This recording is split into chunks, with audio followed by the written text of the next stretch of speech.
Just a quick recap for what we went over yesterday. We went over the 5 steps to setting an appointment, whether you're on the phone or you're on a door. The 5 steps are pretty simple. Step 1, you break preoccupation. The reason why we break preoccupation is so that you can get their attention, their 100% of their focus completely on you and not on what they were doing inside the house before you knocked on the door or you called them. Okay. Whether it was a lead, whether it was a warm lead and somebody called you, you still got to break that preoccupation. Follow the steps every single time. People fail, programs don't. You will notice productivity going up. When you start seeing your productivity dropping, even if it's just slightly, it's usually because you're straying from the program and you're starting to add a person into it and not the program. You can add your personality. Let me see something. You can add your personality, but adding adding your own personal touches takes time. You got to know what you're saying, when you're saying it, and why you're saying it. Okay. Step number 2, they want to know, who are you? Always repeat every single phone call. Every time you get there, who you are. Remind them. They're going to forget your name. Trust me, they're going to forget your name. They talked to a lot of people. It was a brief interaction. If there was a lot of excitement, they remember you were exciting. They remember you were entertaining, but they do not remember that you have a name. So repeat the name. I do it with all my phone calls. I do it with all my interactions. When I go to the doors, hey, remember me? I'm Chris, Titan Solar Power Pro. How you doing? And it just gives them that quick refresher, because we've all been in the situation when somebody recognizes us. I have it happen to me all the time. Hey, Chris, how you doing? Hi, who are you? I don't have a problem asking who a person is. Other people have a problem asking who somebody is.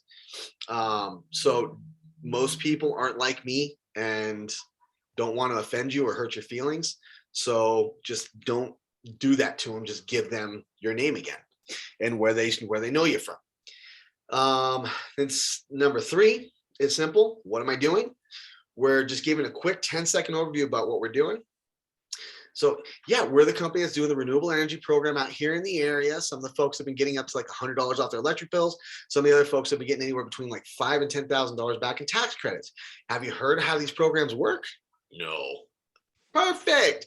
Always responding perfect. You want to shut their mouth and open their ears. They do not know why you were just so excited that they said no to you. You want to shock them into listening. It's going to be it's a game changer every time somebody says, I'm not interested. I don't have time. I need to talk to my spouse. You look weird. Perfect. It shuts their mouth and open. Why? That's the kind of response you want from them when they give you that type of original objection. Step number 4, they want to know what you get out of it and what we get out of it, right? What do I get out of this thing and what do you guys want for it? There's no cost or obligation to get the consultation, right? We do these things at no cost. We're not going to force them into it. We're not high pressure. So what we are going to do is give them the information. We're going to teach them how to read it. We get time, and then they remember who we are, right? So here's the deal. Not all homes qualify. So what we do is we check to see if your home qualifies by getting the graph on the electric bill, and I'm going to send it to my consultants. If the home qualifies, I'm going to come back and bring you that information. I'm going to teach you how to read it and not going to charge you a penny for it. If it doesn't qualify, I'm going to call you so you're not sitting around waiting for me all day. So what day works better for you? Transition today or tomorrow or the day after, right? Tomorrow or Friday, tomorrow or Saturday. Always go back to that, all right? Whenever they give you objection, you always go back to that. So let's go back over those rules real quickly.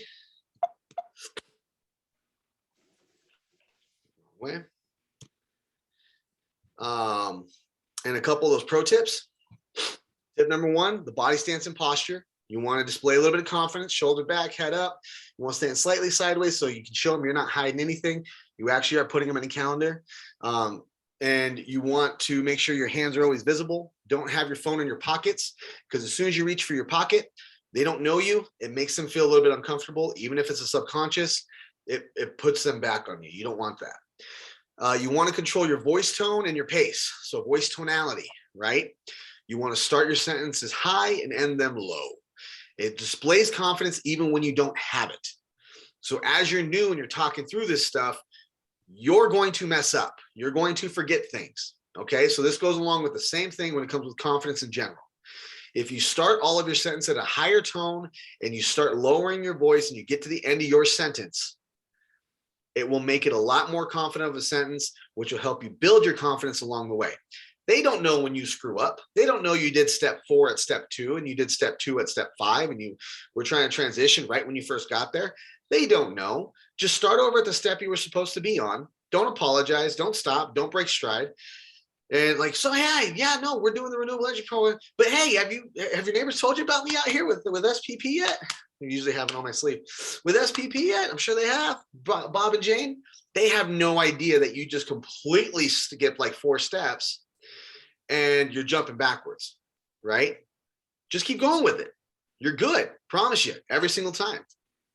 And then have the right mentality, work the hours, positive attitude, know your goals. And it doesn't happen until it happens. And then, of course, we have the funnels. You guys, that's being uploaded tonight. So all the little glitches in the website should be completely fixed. There was a little glitch where sometimes you had to refresh, but that's just the new server, getting used to all the pages and loading them up for the first time. So they said all that stuff should be fixed today. We went through and loaded them about 200 or 300 times. I was sitting there clicking refresh, and I had the server guys going back there and clicking refresh, making sure that everything was working. Make sure you go in there, you click on edit, go to your profile, edit, put up a profile picture yourself, make sure it's professional. You guys can change the banner on the background. You guys can put a little bio about yourself. You guys can put your phone numbers in there and have it in there so that these people can see who you are. They can see that you're in training. And that way, after Saturday, you can go into homes on Saturday with the actual certification badge by passing your test. So I heard that there was some little bit of stuff going on for test prep. That's great. We are going to be doing that overview. Probably won't be asking specifics on wattage. The most we'd be doing, because you guys are going to see that on the proposal. You guys are going to see a proposal briefly tonight. And then we're actually going to spend time going through that tomorrow and putting all the stuff that we've learned over the last couple of days into the proposal itself. So don't worry about some of those specifics. It's going to be more of a broad overview when we talk about it. So like, what is an azimuth? And why is it important? It's going to be multiple choice. You don't have to write sentences. I want to go in there and I just want to be able to briefly look and see that, yes, you got it. You understand this stuff. You can explain it to a customer when you're doing a proposal. So that way they're not confused on what that stuff is. Okay. So let's get into it. Guys, we have a certain way of handling objections when we are at a door and when we're on a phone. It's a very specific way. It's a way that can that can help you get more appointments more often. Our objective, our goal is to set appointments on purpose. So before I get into this, I want to go over any questions that you guys may have had about yesterday, any help you may need with any of the stuff that you're doing. If we have to take a few minutes, just like I did with the Gmails, let's do that.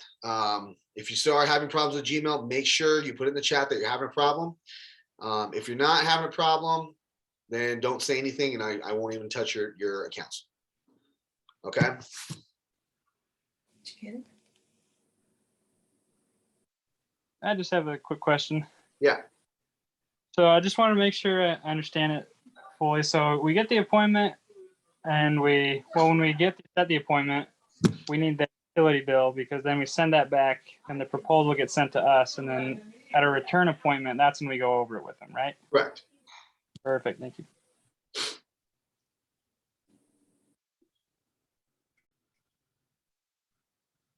Anything else?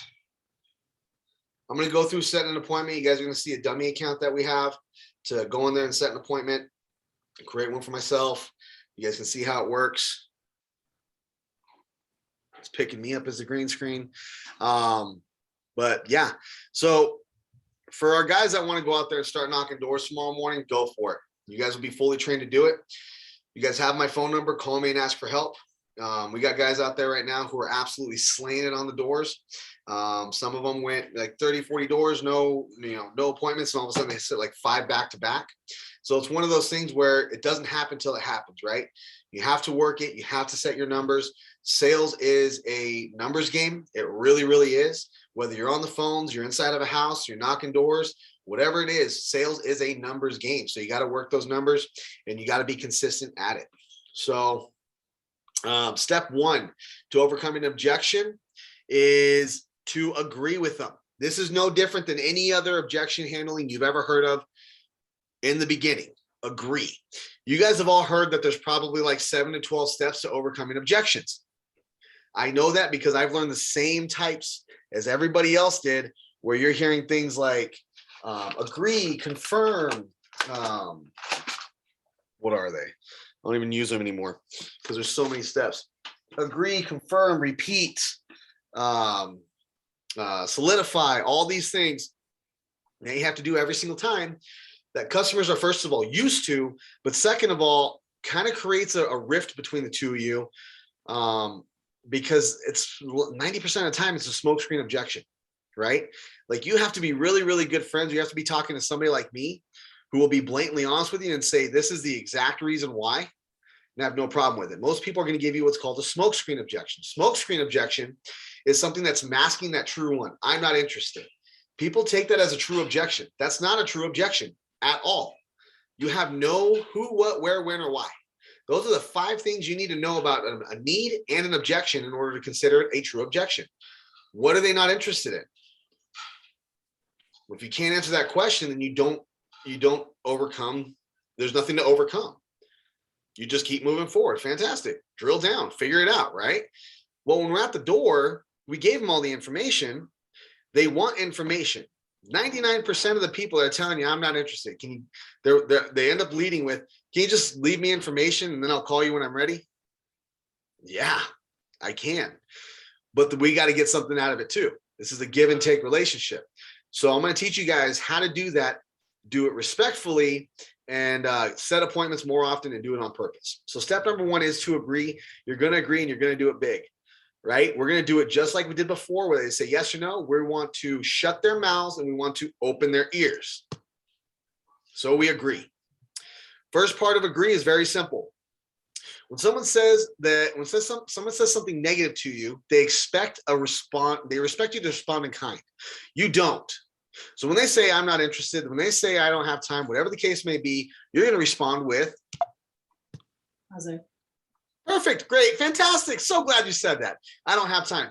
Great, perfect. You shut their mouth and you open their ears. This is just the agree part. I'm not going to go into the rest of it yet. You'll see in a minute. Spouse isn't home. Great, perfect, fantastic. So glad you said that. Guys, we're going to do a little bit of a group activity. What do you think the next thing we're going to say is? Let's say they tell me I can't afford it.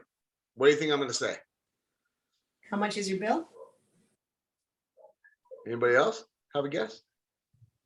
You can't afford not to. Great, perfect, fantastic. So glad you said that. Same thing. I don't qualify. Great, perfect. So glad you said that. Great, perfect. So glad you said that. Not interested. Great, perfect. So glad you said that. I don't care what they tell me. That's perfect. That's great. 100% of the time.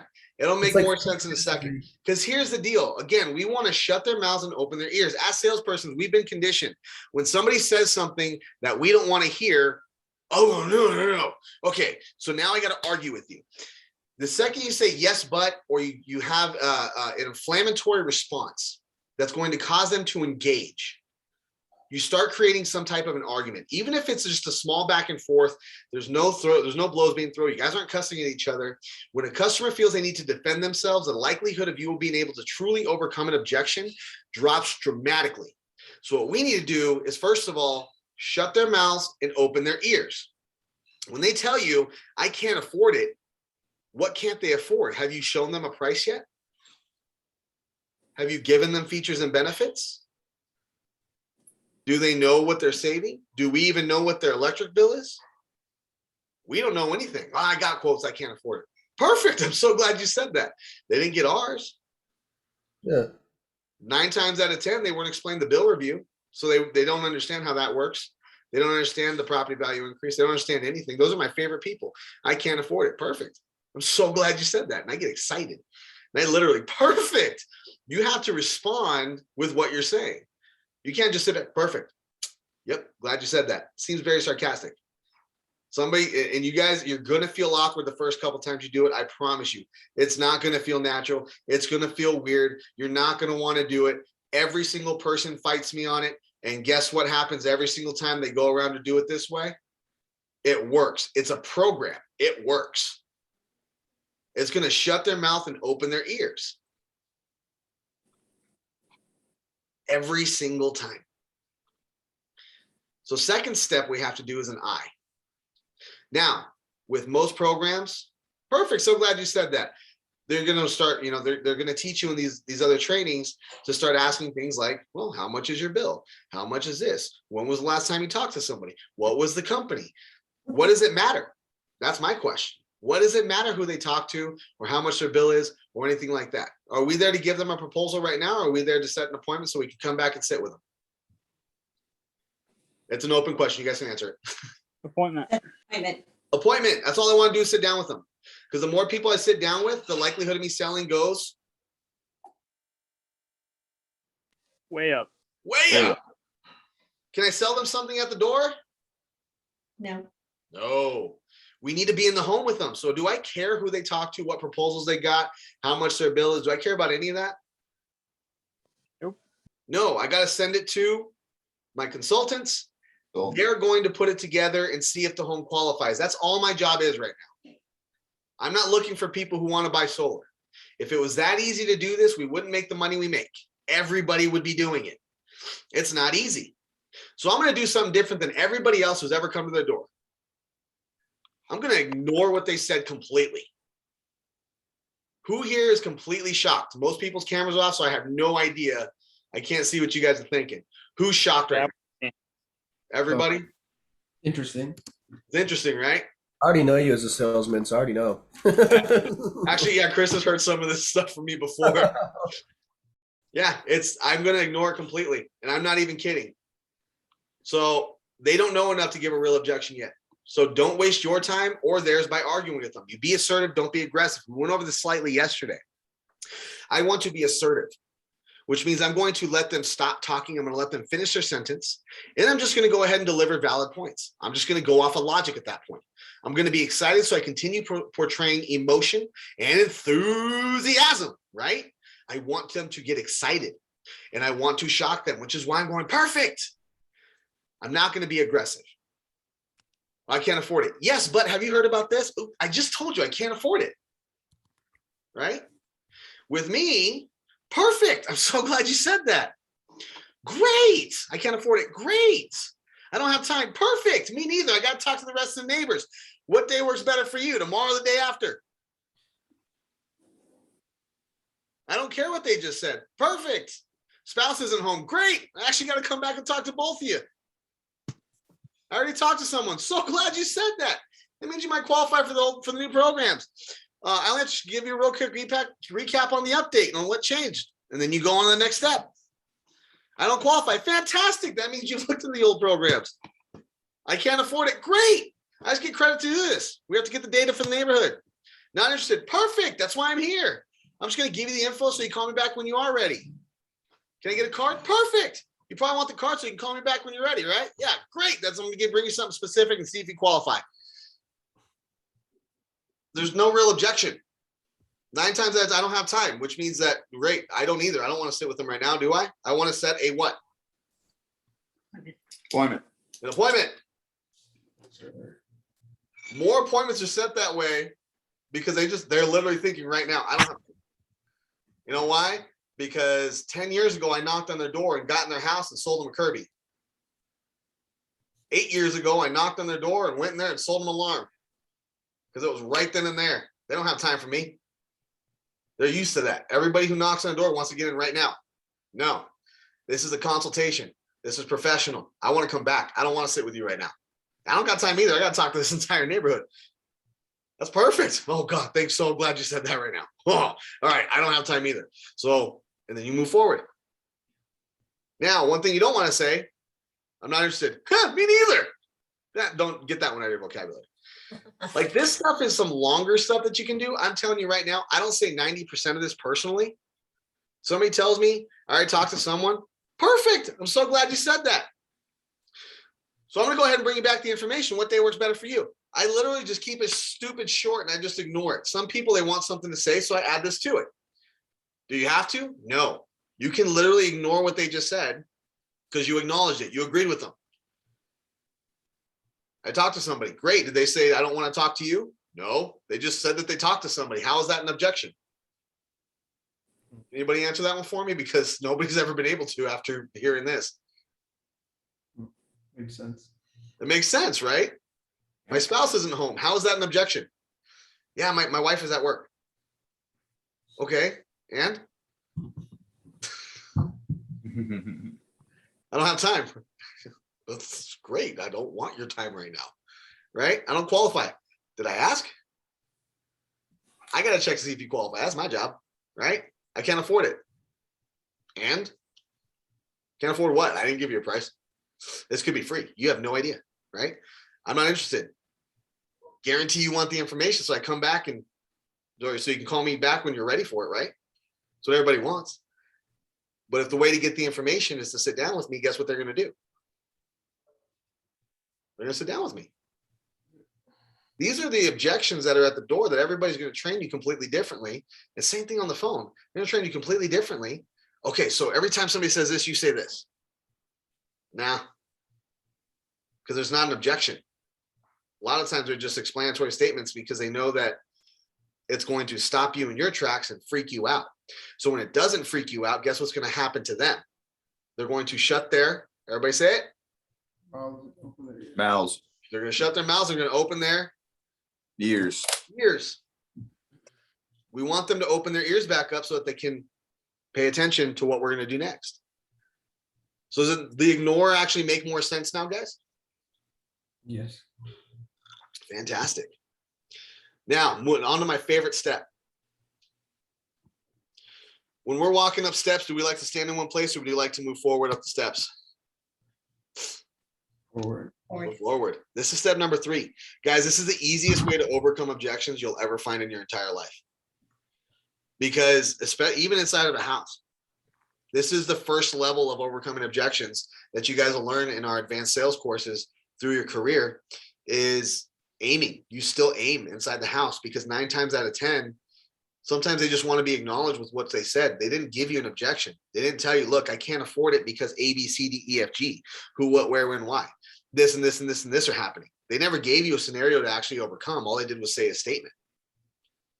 So you just keep moving forward through your process until there's something real there. Not everything a customer says to you is actually them saying no. So we have to untrain ourselves that way.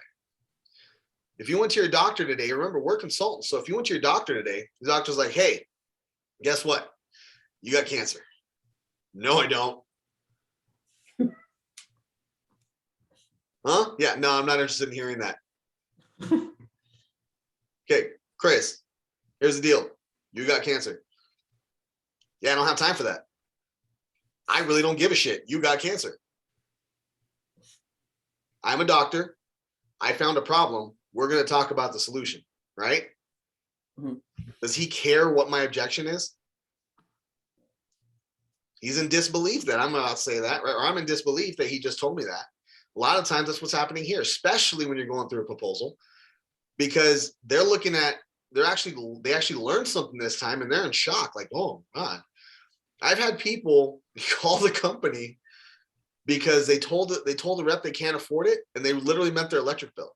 And the rep just kind of breezed through the proposal, never offered to sell them solar. They called in, they said, hey, so I had somebody come out a couple days ago and I've been waiting to find out how I buy this. What? This has happened more than once. I'm not even kidding. Well, So yeah, no, we'll definitely help you out. What happened? Just out of curiosity, what happened? One lady was like, well, like I was telling him, I can't afford my electric bill after he showed me all this stuff about it. And then, he's right. So yeah, I'm ready to buy it. Okay. And I look in the notes from the CRM, you know what it said? Objection, couldn't afford it. Didn't even try to overcome it, just objection, couldn't afford it. Why? Because last time somebody told me they couldn't afford it, or they told him that they couldn't afford it, he took that to heart, took it as a personal rejection. And now every time he hears it, he thinks it's, that's it. She just wasn't specific. That does happen sometimes, guys. Not even kidding. Not even kidding. It's a crazy, crazy thing. So this one's simple. It doesn't matter where you stopped in your pitch. You pick back up where you left off. Okay. So if they tell me and say I'm transitioning, because this is where most of your objections are going to come in. when you're transitioning. So if you do your first 4 steps right, you'll get through that almost every single time because you're excited. Now, I can tell based off of where you left off in your pitch, how long you were at the door, time in between knocks, and the type of pins that you dropped, whether they were not interested or they weren't home or whatever the case may be. You tell me how far. Man, everybody keeps like I keep getting to step number 2 and they keep shutting the door, telling me they're not interested. Yeah, you're not breaking preoccupation. You're actually on step number 1 still, but you never actually fulfilled that. Like I can tell just by where you guys do it. Why? Because I've been doing it for 15 years. Okay. So there's nothing wrong with you. You're just still learning the process. So I'll tell you guys where you're at. Just be honest with me and tell me where you got stopped at. I'm never gonna look down on you. I was the worst door knocker in the world when I started. The absolute worst. I promise you. I was the worst phone person in the world when I started too. Because it was a hard transition for me. You guys want to hear a fun little story about how I started? It could be offensive to today's terms nowadays. I'm just going to tell you right now. Okay, I hear the last of that means that we're good. Okay, so when I first started, I developed what's called the gay pitch, which actually made me successful. Let me tell you how this starts. So it took me a while to get the hang of sales. That's a story for a different time. But when it came to setting appointments and door knocking and canvassing, you got to remember, we're carrying around $3,000 vacuum cleaners trying to get into a house. Right? They used to drop us off in a neighborhood with the vacuum. We couldn't leave until they wouldn't come pick us up until we sold that one, or it was until the end of the night. That's how we did it back in the day. And I couldn't get inside of a house by myself. But every time I went in, I would sell it. Now, this is after about almost 4 weeks of tanking sales because I was doing it my way. And I was just a horrible, horrible human being. 100%. I wasn't a good person. Fresh out of the Marine Corps, and I was completely still a Marine. And I called everybody garbage and I would flip people off. It was bad. So that's who I was starting out. But that attitude at the door, I was still taking personal rejection. I was getting more and more pissed off, and I would carry those to the next door, and it was just a problem. So we had this guy that worked for us. His name was Jason. He was one of the most flamboyant gay guys I've ever met in my entire life. He had a rainbow-colored mohawk. Like, no joke, it came up like almost a foot off his head, and it was rainbow-colored. And the dude got in every freaking house he knocked on. It was ridiculous. Couldn't figure out why. So I ended up I asked him, like, dude, can I shadow you? Like, can you help me out here? Because I don't know what I'm doing. They're not going to let canvassers knock me into houses anymore. He's like, yeah. So I followed him for a couple of days, and I'm just watching him do this over and over and over again. He's getting inside of houses. He's putting me inside of houses. He's putting the entire crew inside of houses. All right. Like, I'm saying the same thing he's saying. Like, why am I still not getting houses? I try it, don't get in. So I go back and I shadow him some more. And I'm like, he's just getting better doors than I am. But then it started to click, like, we're hitting the same neighborhood. And then one time he knocked a door behind me. He got in. I'm just, okay. Like, why does that work? After almost a week of shadowing him, he's like, dude, I put you in a whole bunch of sales. Like, I'm not knocking any more houses. You got to do it yourself. Like, go do it yourself. Just do what I do. Okay. All right. I'm just going to do it the exact same way he does. You guys will learn the way he actually talks by the time I knock on this door. So I knock on this door, I get up, I'm like, and I'm psyching myself. Oh, I can do this. I can do this. A woman answers the door and immediately, hi, don't mean to be bugging around the neighborhood doing some old-fashioned advertising. That was my gay pitch. I got in almost every freaking house I knocked on after that. It didn't take me until probably a month or two after that. I don't remember the exact time frame. I just remember it was a while I did that. Until I knocked into a house with a very aggressive gay man. And Amos was a nice person who made sure that I was the one who did that demo with the Kirby. And I never did the gay knock again. But I learned why that worked. It gave, like, I was entertaining to the people. I was excited when I was doing it because I thought it was hilarious. The problem was that I had to carry on that tone when I was inside the house. I sold a lot of Kirby still, but I had to carry that same attitude and energy when I was inside the house. It took me a few times to figure out that, oh, I can do the same thing and still be me. I could still use my hands. I could still bounce around. I could still joke. If it was a lady at the front door and she was worried because it was some guy, I would drop my wrist a little bit. I didn't care. And guess what? I was no longer a threat, and she would actually listen to me. Those little things that I learned in order to be able to make myself more successful. And I had to adapt. And then I was just doing the program. Same thing everybody else was saying, but then I was able to add my own personality into it and just maintain the excitement and enthusiasm. And I became the top door knocker in the industry. And it was fantastic. I helped develop new pitches for him. So this is what I did. but I just ended up doing the same thing that I was told to do from day one, which was follow the program, right? And I was always just moving forward, and I was dropping that stuff at the attitude. Now, what we developed over time was a step program, which ended up working for more people more often. And the reason why that worked was because scripts only get you so far. And when you're an experienced salesperson, what ends up happening is that if you read a script long enough, you end up becoming very robotic. You don't do it on purpose, but the energy and enthusiasm might start to drop a little bit and you don't even realize it. So with the step program, every single time you can have your own personality. As long as you're saying those few key things that are important to make sure that they're in there, you can make a joke with a customer and you can put your personality into it. Now, the important part of the moving forward is wherever you stopped on your pitch, you pick back up on. If they stop me on step 2, I'm gonna stop on step 2, right? If they stop me on step 4, I'm gonna go back to step 4 as soon as I overcome that, right? So here's the example of somebody stopping at step 4, because 9 times out of 10, this is where they stopped you. So no time. Perfect. Me neither. I gotta talk to all the rest of your neighbors. What day works better for you? Tomorrow or the day after? You will see appointments start setting off of that. Like, no, seriously, like I don't have a lot of time. Yeah, me neither. I got to get out of here because I got to go to your neighbor's house. But bring back the information. I'm going to teach you how to read it if the home qualifies. What day works better for you? Tomorrow, the day after? Well, I guess tomorrow does work better. And you'll start seeing people react that way because they know that you have a job, right? Spouse isn't home. Great. Actually, I got to come back and talk to both of you. So what day works better for both of you? Tomorrow or the day after? And I'm going to keep doing that every single time, no matter what they say. And you're going to see better reactions from people. And you're going to do it. I like getting 4 or 5 hard no's when I'm on the phone or I'm at the door. It doesn't matter, because the more no's they give me at the door, the less no's they're going to give me inside the house. Harder at the door, easier on the floor. That's our old saying. It's carried through in every industry that I've been in, whether I was on the phones or I was knocking doors. It's always been harder at the door, easier on the floor. And one of the reasons why is if they're harder at the door, they're giving you more objections. They have credit. They have money to protect. They want to make sure, like, I don't just buy anything. I have good credit, so I would actually qualify for this, right? That's the person that you actually want to talk to. So you want to get those 4 or 5 hard no's. You want to get those objections out of the way. I want them to give me as much as possible every single time. So if they stop me on step 2, I know my step 2. So like with team earlier today, or no, it was yesterday morning, literally I'll just be, okay, cool. Give me step 2. I don't want to hear who am I? I want to hear what you say at step 2. When I say step 4, I don't want to hear what's the deal, what's the catch. I want to hear your what's the deal, what's the catch. What do you say? So if they stop me, hey, don't mean to be bugging you. I'm Chris. I'm out here. I'm sure your neighbors told you about me with SPP. Do you know Bob and Diane? Man, I'm not really interested. Well, yeah, perfect. Well, that's why I'm here. Because like I said, I'm Chris Tricola. I'm with Titan Solar Power Pro. We're working with that renewable energy program out here with the neighborhood. Are you familiar with it? No, yeah, but I'm not really that interested in it. Well, that's actually perfect, because Bob and Diane, we've been helping folks like them, and we've been helping folks like Bob and like Gary over there. And some folks have been getting up to like $100 off their electric bills, and some other folks have been getting like up to $8,000 to $10,000 back on in tax credits. Have you heard about how those work? No. Perfect. Well, here's the deal. Not all homes qualify. What we do is we take a picture of that graph that's on your electric bill, and I'm going to send it to my consultants.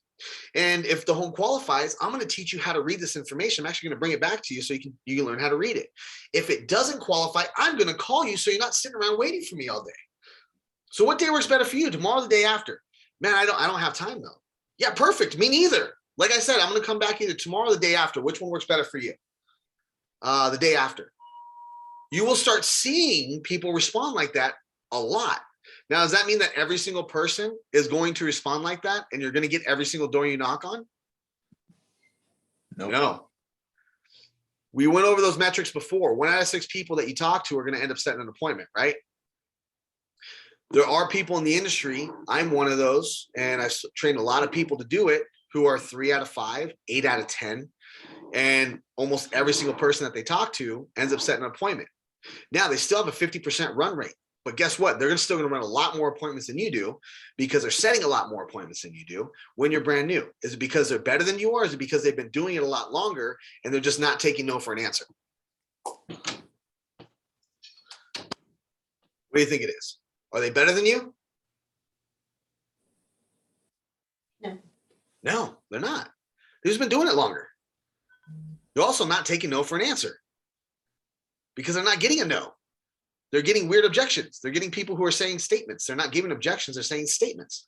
So guess what they're doing now? They're aiming and they're just getting through their pitch every single time because they're delivering the value prop every single time. So where most people would have turned around and walked away, they're finishing their pitch. Person's realizing, oh, okay, cool. So I'm just going to get information then. All right, well, I go get my bill. It's going to happen a lot. Is it going to happen every time? No, because if it was that easy where it happened every single time, everybody would do it. Successful people do what unsuccessful people are unwilling to do. That's what direct sales is. That's why we make the money we make in this industry. That's why solar is so lucrative, is because we're willing to go out and knock doors. We're willing to call 100 people. We're willing to go through all the no's and get a bunch of no's before we get 4 or 5 people to say yes that day. And then the 2 or 3 of those people are going to say yes. And all of a sudden we made $12,000 in one day. That's why we do it. But it's because we do these things. Now our people are more successful and they do it more often because they know that just because somebody says something doesn't necessarily mean that there's an objection. So some of your old sales training, not all of it, some of it needs to be rewritten slightly. Okay, just some of it. You need to rewrite that sales training that you've been conditioned into your head for all these years. Customer says I'm not interested. You need to reprogram it to not interested in what? I didn't give you anything to be interested in yet or not. Right? I'm not asking you on a date. I didn't give you a price. I didn't even give you anything. I literally just told you that, I need to check to see if your home qualifies. That's my job. Right? So do you remember what your goal is to set an appointment and see if the home qualifies. There are times, and it actually happens pretty frequently, where we have to send a proposal back that you guys set and it says, hey guys, unfortunately, this house just doesn't qualify. System size is going to be too small. There's too many obstructions on the roof. The roof doesn't look like it can handle solar. There's too much shading. There's going to be reasons why homes don't qualify. And you're going to hear people say at the door sometimes, yeah, I found out my home doesn't qualify. Well, perfect. So we're going to check to see if it qualifies on the new stuff. What day works better for you? Tomorrow, the day after? Does that mean that they don't want to get solar? No, it means that some Yahoo went ahead and jumped in there and messed everything up for them and didn't put it in. Dale and I, back in 2018, found an entire neighborhood where we were allowed to put under construction by, I can't say the name of my old company, but under construction by my old company, right in front of the HOA. We got almost the entire neighborhood. We ended up putting solar on 65% of the homes in that neighborhood. The reason why we're able to do that is because another company at the time, and I'll say who they were because they're out of business now, they got bought by Tesla, Solar City. They weren't able to install on metal truss roofs. We could. So every solar company that ever knocked on that door heard that they couldn't, that the neighborhood didn't qualify. So guess what? Every single door knocking company did after that. Go ahead and answer it, guys. Guess what they did? Don't waste your time. Yeah, they didn't waste their time. They left. Mm-hmm. They left. Guess what we did? We aimed. Then we got in the house. We found out what it was once we were inside the house. And then I called our engineer. Thos is still at Titan. I remember I called Thos personally. I'm like, dude, these guys were told by Solar City that they don't qualify because they have a metal truss. He's like, nah, dude, we do those all day. Okay, perfect. Guys, guess what? Your home does qualify. Really? Yeah. Do you know which other neighbors said they weren't qualified? Well, this company came through for like a month straight and told everybody they didn't qualify. Really? Ding, ding, ding, ding, ding. You guys know who the engineer for the HOA is? Actually, I'm the vice president of the HOA. Really? Can we put a sign in the front so no other solar companies come back and do something like that again? Yeah. Okay, great. Guys, not everything they say is an objection. If we would have done what every other solar company did, they would have thought. We had another company up in the foothills down here in Arizona. Actually, most states now have a statute that says that no HOA, municipality, or government regulation can stop a person from putting solar panels on their roof if it's going to increase the cost, interfere with production, or restrict the homeowners right to I can't remember what that last part is. I'll have to pull it up. But it's all basically the same. But HOAs, guess what they're going to do anyways? We have a realtor, we have a couple realtors in here. And tell me if I'm wrong. HOAs will put that you cannot put solar on your roof, or you cannot put solar if it's facing the street, or you cannot put solar if it's doing this, or you cannot put solar if it's doing that. HOAs do that constantly. Guess what we do at Titan Solar Panel Pro, Solar Power Pro? We put those on all day long. We had an entire neighborhood in the foothills. And again, we got, I think that one was, there was only 40 homes in that little neighborhood on the hill. And the one of the members of the HOA, they weren't even that high up, but they were the ones who were help writing the CCNRs, was the one who put that in there because they could see the solar panels from on everybody's house if they were going to be installed. Well, it was actually, oh God, who was it? I think it was Daniel. It doesn't matter who, but it was one of their family members that lived in there. They wanted solar, and he's like, yeah, Mom. He's like, I just talked to my mom. I said that the HOA won't let him. Oh, I have the ARS statutes. Let me show different. We went and showed them, and then we went around to every single person in that neighborhood. Most people were upset because of where we were at, that we were knocking on their doors until we found out why we were there. Because the only reason they got upset was because they're like, dude, we don't qualify for solar. We've told everybody who's come back. Actually, you do. Actually, you do. The HO says we can't. Actually, here's the ARS statute that says otherwise. What? Yeah, and we'll fight with the HOA for you. You don't have to worry about it. They can't even punish you for it. It is illegal for them to start charging you fees differently than what they normally would. So if you randomly get a fee for your garbage can being out for a day, and that never happened, and it was shortly after you got solar, the HOA can actually get in a lot of trouble for doing that, because now it looks like they're retaliating for you, for us making them follow the law. That's crazy, right? Mm-hmm. So we do that stuff all the time, and we fight for our customers. So again, this all goes back to, just because somebody says something, that you can't take it for 100% of the truth. A lot of times they just don't know any better.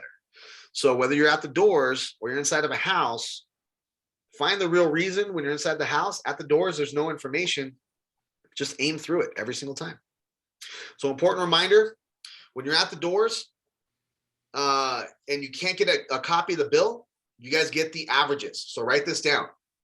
We want to get the highest they paid throughout the year, highest they paid throughout the year, which is typically the summer. And what's the lowest they paid throughout the year, which is typically the winter bills, like the fall bills, when they don't need their AC or their heater, right? So what is the highest bill you pay during the year? So, hey, great, do me a favor, go grab me a copy of that electric bill. Actually, my wife handles all that. I don't have it. Great. Do you have the app on your phone? I can get it from there. No, I don't. Like I said, she handles all that. Perfect. Well, what's the highest bill you think you guys pay? Because she's probably complained about it before, right? She's like, oh yeah, no, it was like $500. Oh, is that during the summer? Yeah. So what's the lowest bill you pay during the year, do you think? He's like, oh, she showed me it was like $60. Okay, cool. So what do you think your average is? Our average is probably somewhere around 200. Great. I'm going to see if the home qualifies based off of what you think your usage is. And then you're going to get an email from me. And what I want you to do is you can just click that, and you can have your wife upload it for me when you guys get the email. And I'm going to go ahead and send it off right now. Fantastic. I will see you tomorrow at 3:00. Right. So you get the highest they've ever paid, which is typically during the summer.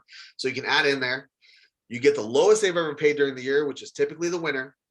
And then what do you think you pay on an average basis? If you don't have at least that, we cannot create a proposal. Okay.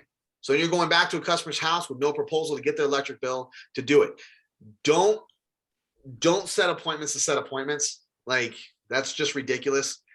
I hear it sometimes. It's like, yeah, no, we set appointments to come back to set the appointment tomorrow. Why don't we just do it tomorrow then? Right? Just set the appointment, book the time, and if you get there and they need to reschedule, okay, that's fine. But don't keep setting appointments to set appointments. I know Brian appreciates that, because he's suffered through that in the past, and it's hilarious.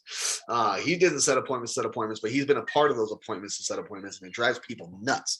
So make sure that you guys are actually setting an appointment, getting that information. It's a small commitment from them. Just, what do you think you pay on an average every single month? I pay like 150 on average. Okay, great. I pay like 200 bucks on average. Okay, great. That's all we need to get the proposal started. When you get to the house to do the appointment, you can get a copy of electric bill. You clip a picture, you upload it to the file. You text your manager, let them know, hey, I'm in the house, just uploaded the usage. Can we get it updated? And within 10 minutes, we'll get you a new proposal. Okay, all we need. Any questions about any of that stuff? That was a ton of information, a little bit off topic for some of it, but I think it was all relevant. What questions do you guys have for me? I've been wondering. Sorry, go ahead. Go ahead. We'll start with Preston. I see him first on my screen. Okay. I've been wondering, I guess, just kind of why you need that information. Is a reason that, like, I guess, like, is there a problem if you have too big of a system? Does it, like, mess up the? Yes, there is a problem with too big of a system and too small of a system. The small system that can be installed is said to be 3 kilowatts, but we typically cut it off at about 3.9 because it becomes too expensive for the customer sometimes. Not always. It's not always the case. So they're very specific situations, but there can be too big of a system as well. We typically like to make sure we can get them a certain offset. If they're below 50% offset, it's not really a good investment in most cases, so that we leave that up to the customer. But it is 100% too big of a system or too small of a system. The other reason why is if you come in shooting at the hip, you get excited, you forgot that you didn't get the electric bill, and we created some random proposal based off of some random usage, then we'll do that. Now, if it's a new build, we need to know it's a new build. If they just moved in, we need to know it's new. We need to know they moved in. There'll be additional information. So I'm actually going to write that information in the chat for you guys, and I want you to write it down. When you get an appointment for a new build, we need a couple of things. How long have they been there? Any usage that they have, we need. So if they still have a bill, if they haven't gotten a bill yet, that's fine. We'll need to know how many people in the home. I don't care about ages. Don't get weird. Okay. They find it intrusive and creepy. How many people in the home? Is it all gas? Is it all electric? Side note, if it's not all electric,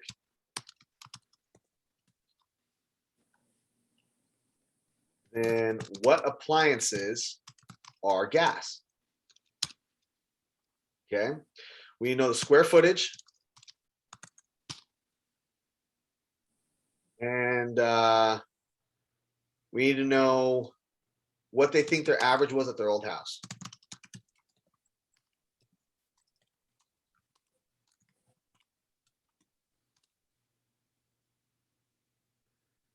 Brian, am I missing anything? It's usually what I get. No, I think I'm right. I think I got everything. Sounded good. Okay. I'll Yeah. look through the list again.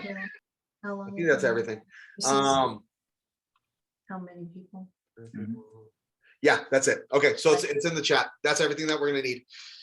You get that information, you put it into the notes section, and then we can create a proposal based off of that. We are what's called new construction specialists. We do project out usage based off of this information. We can go in depth as to what type of appliances they have, what brand they have, what they plan on doing. When you're inside the home, you'll always ask, do you plan on adding anything to the house, like an electric car, a pool, a hot tub, heating a current pool or a hot tub that's not being used, adding a game room, anything like that that you can think of that would use more electricity. Do you plan on doing any of that? Or do you think this is a good usage? We always ask those questions. It's super, super crucial. But if we get this basic information based off of averages in the neighborhood and based off of what their old averages were, or what they've currently used inside the house, we can project out their usage with a 99% efficiency and get them that proposal. What's going to happen is during that, it's about 3 to 5 weeks on average, so they'll get at least one bill. We can see what they've done in that 1 month. What we end up doing typically as well,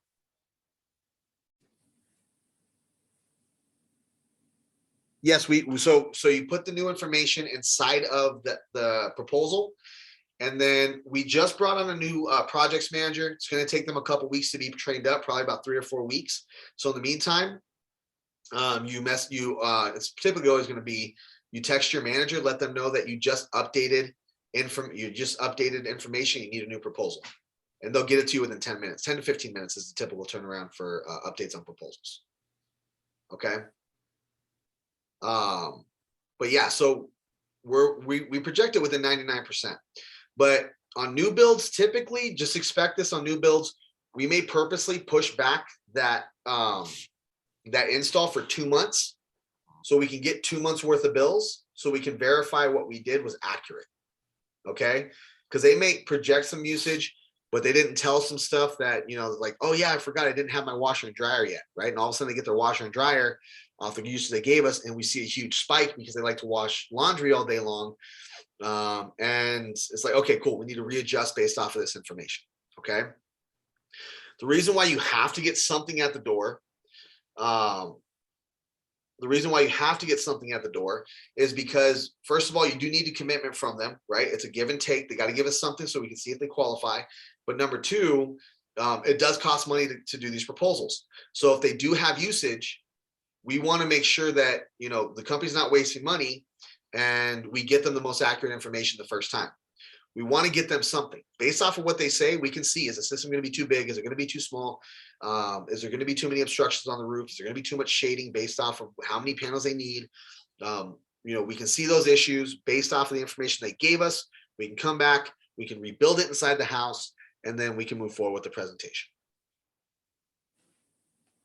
Any other questions about that? I know Michelle had a question. Yeah, my question was, is the AIM list responses going to be on the documents for us to download? Yes. Okay. And then how many of these consultants, that was my question. Like, let's say I make 10 phone calls and I get 10 bills. And if I'm setting these appointments, a couple days out, that we can get that quick of a turnaround on the proposals? We can get proposals to you within 30 minutes typically. Super. Yeah, we can do same days if it's necessary. We can do, we have a huge team that's behind the scenes that create the proposals. We definitely pay them a lot of money to make sure that those get done. So if it's like, hey, this is an ASAP, we have somebody inside of a house, great. But because it's like, hey, a lot of these things come in. This is why we do appointments as well, next day or the day after. It gives them time. It gives you time to set more appointments, but it gives them time to make sure that they can take their time on the proposal and make sure that it's accurate the first time. Okay. Any other questions?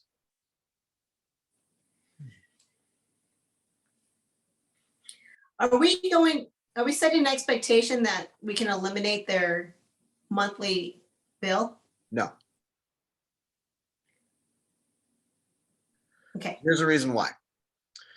Most territories is not net metering. It's called DG export. And there will never be an elimination of an electric bill because of the net meter, or not the net meter, the grid charge that they're going to be on. So there will always be some type of charge, as well as if they overuse, if the system underperforms, if it's a cloudy day. Like this last summer in Tucson, we had an unprecedented almost 3 months with just storms and no sun. Systems were underperforming like crazy, but is it the company's fault? Is it the panel's fault? Or is it the fact that there was no sun for almost 90 days? Right? Okay. So there's no promises or guarantees with it. Our goal is to reduce their electric bill. Do we have customers that have negative bills? Absolutely. Can we make the promises to it? No. Can we eliminate a bill? Absolutely not. They're always going to be grid tied, which means there's always a possibility of having an electric bill. So we even project out how much their electric bill would be monthly at a worst case scenario. Okay.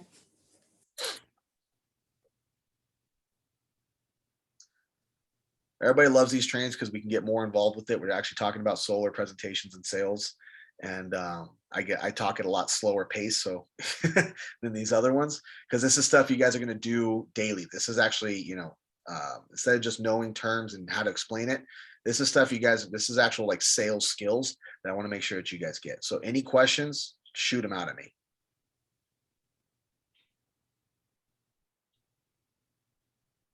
I think we're good now. Okay, cool. So I'm going to move on to the next one. So the type of sales that we do is very specific. There's a lot of different types of sales out there. We use consultative sales. And the reason why we do that is because we're here to solve a problem. So you have to consult. So consultative sales is a specific sales approach where reps act more like advisors than salespeople and recommend solutions to potential customers based on their needs and problems. Put more consciously, the process of selling is a solution. It's not a product. Okay. So here's the deal. Anybody can get solar panels from, there's over 25,000 solar companies, right? Why do they want to get them from you? Well, we're going to give you a solution, right? I'm your solution to your problem. Whatever I tell you to do is what's going to fix it. You like me, you trust me, I'm your solution, not solar panels.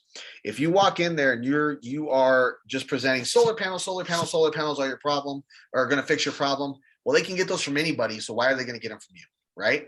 This is what we do differently with consultative sales than just a general sales approach. So if we think about consultants, these are typically the type of people that we think about. Analysts, business consultants, financial advisors, therapists, doctors. These are all people that are here to solve a problem that we have. If I break my arm, I'm going to go to my doctor.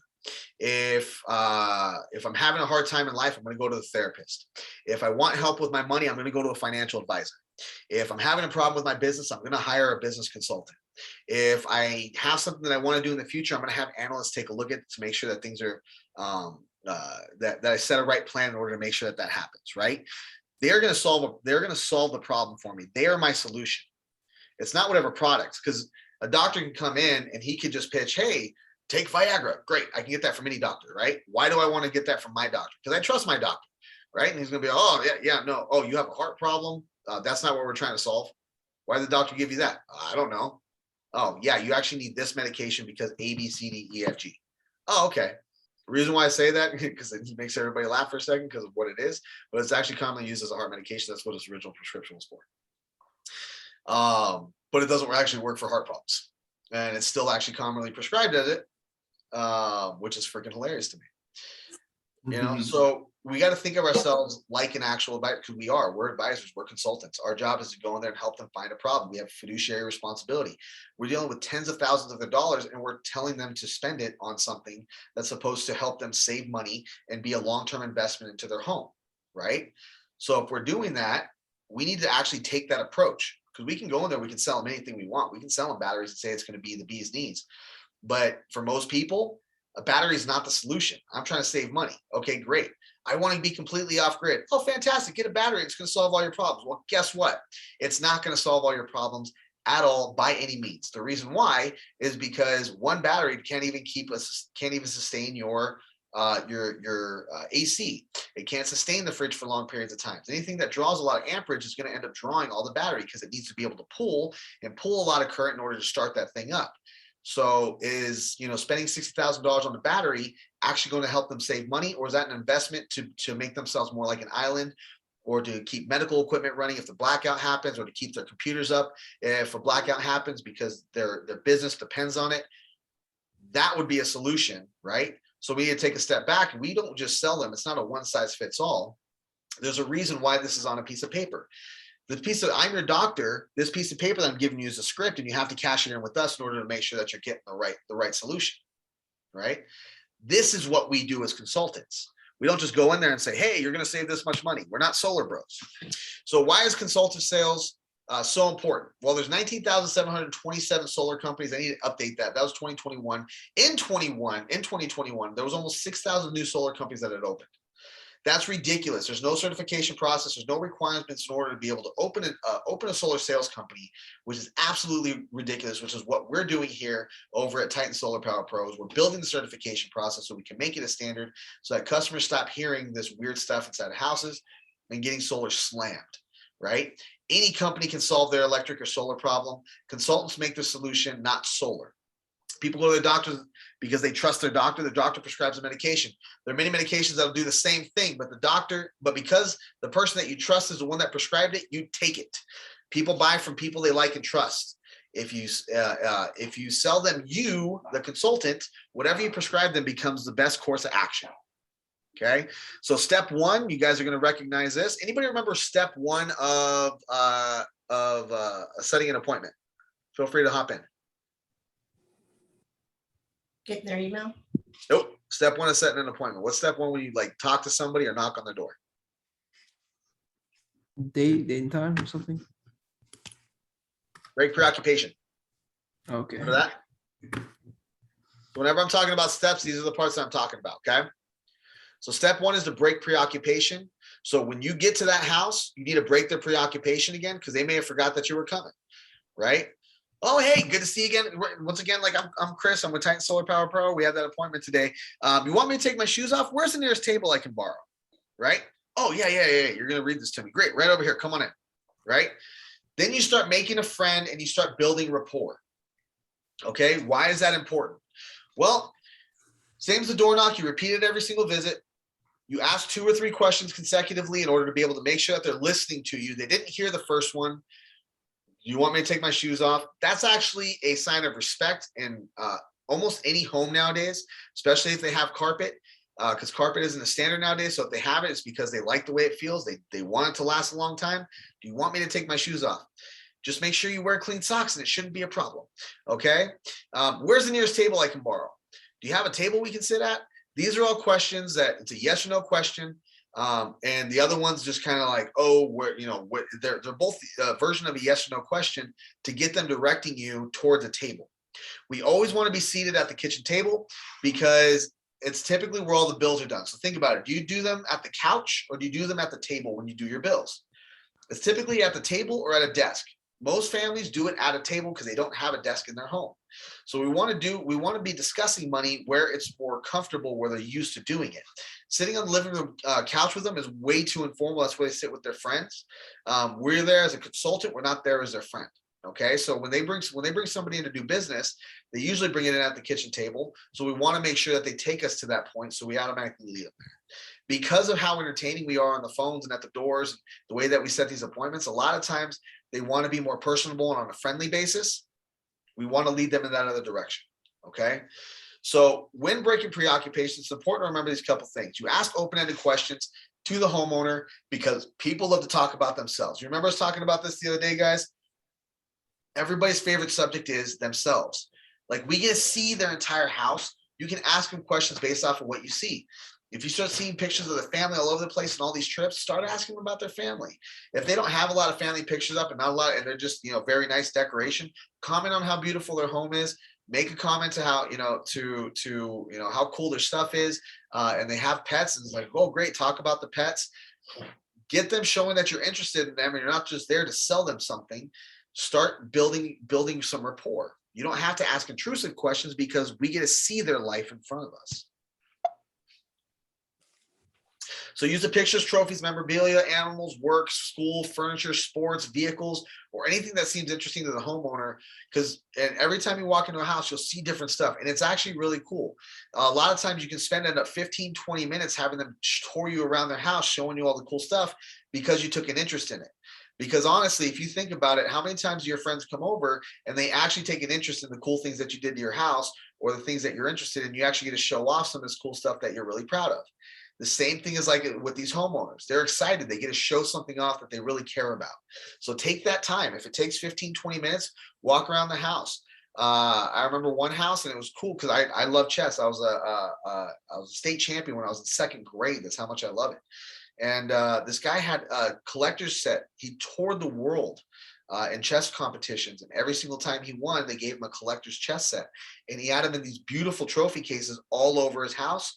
And the ones that wouldn't fit cases, he just had the glass and the iron and all these really cool pieces all over in different parts of the house.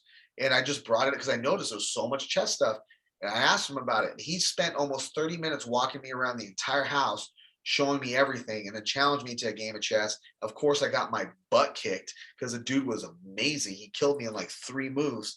But that dude's cool. I love him to death. There was another house I walked into, and I see all these trophies and plaques on the floor. And I'm, okay, cool. And it was just one of those houses where we just went, like, they started asking me questions the second I walked in the door.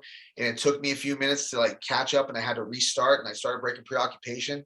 And I actually started building some rapport and talking to them because they were treating me like, because they'd already talked to I think like 3 or 4 different companies. So they've already like they want to get answers. They're tired of talking to people, right? One of the companies refused to leave their house. They were in the house for like 3 hours almost. It was ridiculous. So I took a step back. I started talking to him. I was like, "Hey, just out of curiosity, when I walked in, I saw stuff. I saw those things you got spread out on the floor. Those are pretty cool. You gonna plan on hanging them up?" And he's like, "No, man. Like I wanna do something. I just don't know what I want to do with it." I'm like, "Oh, what are they?" And he owns some. So he works for Raytheon, and he's on and actually owns multiple patents with Raytheon. And every time that Raytheon patents one of their employees' stuff, they give them a plaque, they give them a bonus, and sometimes they give them a trophy depending on what that's able to accomplish. I didn't know that. And I ended up having this long conversation with the dude. We ended up talking for like an hour just about his work. And after they bought, I ended up getting him made a custom trophy case that would fit those perfectly. And it ended up going in his home office. And he absolutely loves it. I still talk to the guy today. He actually lives right up the road from me now. Really, really cool people. I really don't think that they would have bought from me if I didn't take that time, because they actually really liked one of the other guys and what they were offering. And they would have just kind of shoved me out the door. So I took interest. I didn't even offer the trophy case. That was just something I thought that I should do for him, which was, it ended up working out. Like, great guy, and he still has it. Really, really cool people. I've seen him a couple times. But yeah, just take that time. And then it'll also help you set the control and the tone and the pace, which is what we always want to do. Whoever controls the conversation controls the sale, right? There's 2 sales made in every conversation. Either they're going to sell you on why they're not going to get it, or you're going to sell them on why they are. So always respond positively, just like before, but we got to set that tone, and we got to control the pace and the attitude of it. And if we make a friend, just like I did with that people, they controlled it right in the beginning. But because I pulled them back and I did my first step and I broke preoccupation, I actually started building a friend. I was able to bring them back into, I was able to regain control and bring them back into what the purpose was shortly after, and actually have a conversation, figure out they knew nothing about what they were actually buying. The systems were a little bit undersized, and because the other companies didn't ask them about their what they wanted to do, and they were about to order some electric cars. So it wouldn't have fit their needs anyways, and they would have ended up getting a bunch of double bills. So breaking preoccupation is one of my favorite steps. And we're coming up on 7 o'clock. So we have about an hour left. We got plenty of time. I want to go ahead and take that 15-minute break before we move forward. So guys, go ahead and take 15 minutes, go to the bathroom, go get a drink, whatever you want to do for 15 minutes. As long as you come back and you're able to continue to learn, that's all I care about. See you at, let's do 7:10. Got it. Yep. Perfect.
Seguro que no quieres comer nada ya, ¿verdad?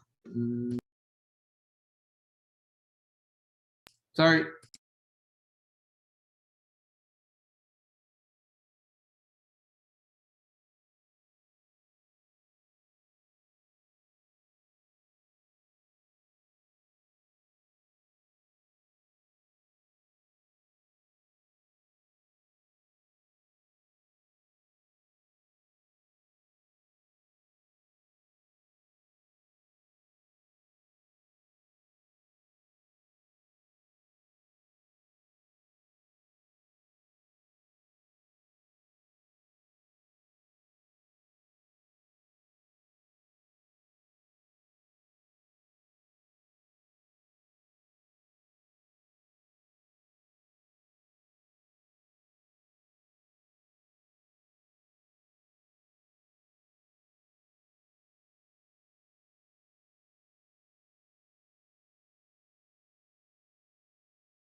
All righty, guys. I am back. I am ready. I am pumped up. So we've had some issues with people's Zooms, like their phones and stuff not working. I understand. Like Chris, he texted me, he had an emergency, and that's fine. I am uploading. So now that you guys have access to your Titan SPP emails, you will have access to be able to watch these videos on YouTube. I'm going to be uploading them and sending them to you guys tonight. So they do take some time to upload, and they're each about 2.5, 3 hours. So if for some reason like they don't all upload tonight, you will get them in the morning, so you guys can always have access to watch them on YouTube and play around with those. Okay. So if you do miss part of tonight's training, it's fine. I always recommend you guys do these things 100% live. But if you can't, I get it. Stuff happens. We have families. We have stuff that goes on in our lives. So you will have the link to watch this entire week's trainings tonight. Okay. I got to do some editing on them too. So that way, like some of the stuff like today's, we got, what was it, like 10 minutes with, I don't want you guys to sit through 10 minutes of me trying to figure out how to how to fix your guys' emails, and then this too. So I'm ready to go. Let's let everybody just go ahead and unmute yourselves, chime in, say that you're ready, and we'll get started. Ready to roll. 1, Ready? We're ready. 2, 3. I'm getting chats and thumbs up twos. That's good. Okay. Cool. I am going to get started back up. So let's go back to my screen, resume screen share. Fantastic. Step number 2 of selling on purpose. It's going to look familiar. Who am I? Okay. So when we do the who am I, we're going to be doing introing to solar and finding out the customer's need. We do this very specifically. Okay. So actually, guys, give me 2 seconds. Let me make one quick phone call.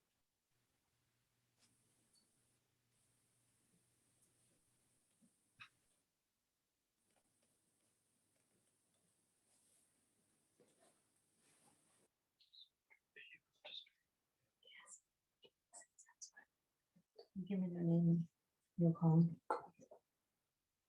Cause it's massive. Cool. Oh, you do big trees? Well, as big as they come. I see that. Sweet.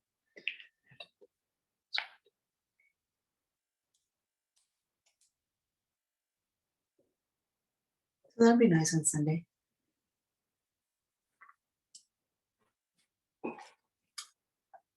Rich Greenwood, he hasn't told me who he's contacted. All right. Sorry about that, guys. All right. Real quick before we get started, any questions? Anything that we're missing? Anybody need help with? No? Okay.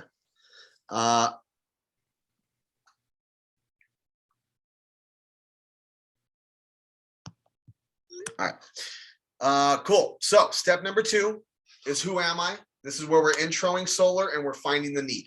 Okay. So we need to find the need.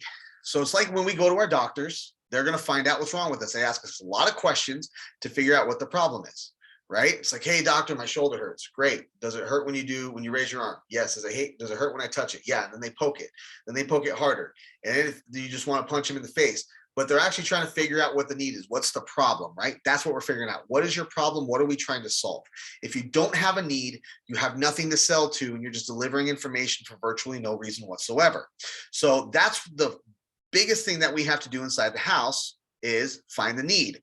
You build credibility in this phase and you find the need. So they need to learn a little bit about who we are, what we do, what we're about, and then we need to learn more about them. Okay. So first thing that we need to do is start talking about, we found out who they are. We made that friend with them.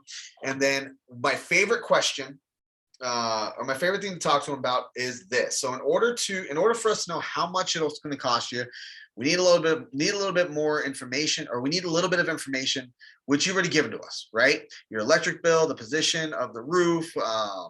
Speaking of which, have you ever actually looked at your electric bill before? And then we do a bill review. You guys are going to see me do a bill review tonight. We're going to cover that pretty much in depth, and that'll be one of the last things that we do tonight. So then we start asking open-ended questions about solar and their experiences, and then we start testing the homeowner's knowledge. Okay, so we do this very, very quickly. And whenever I sit down with somebody, whether they've investigated solar before or not, they always have some questions about solar. So what kind of questions do you have? Can anybody, bonus points, anybody tell me what kind of question this is? There's 3 types, remember? Open-ended. Open-ended, right. We want to get them talking, okay? I am not moving forward until I have questions. I want to know everything that they want to know. This is where you can find and uncover their need without having to directly say, so what do you need solar for? They're not going to tell you the real reason what they need solar for. We have to uncover that. So the first thing that we start asking them is, what kind of questions do you have about solar or just the process in general, right? You can start broadening it if you have to, and then we can narrow it down to find out what that need is, right? First thing they always ask, well, how much is it? Do you think we're going to answer it yes or no? No. Nope, we're not. Not yet. We will, but we're not yet. What we're doing, just like everything else, we're setting the tone and controlling the pace of the conversation, right? We need to establish control in this, because the last thing we want to hear from them, and we don't get this, our consultants do not get this inside of proposals. They don't get people's, so just how much is it? Just tell me how much it is. Just tell me how much it is. Because right before we show them the first thing, what kind of questions do you have? Well, how much is it? Great. What else? Oh, like, is there a monthly payment, or do I just have to pay cash? Great. What else? Okay, 1 second. I got to send a Zoom link.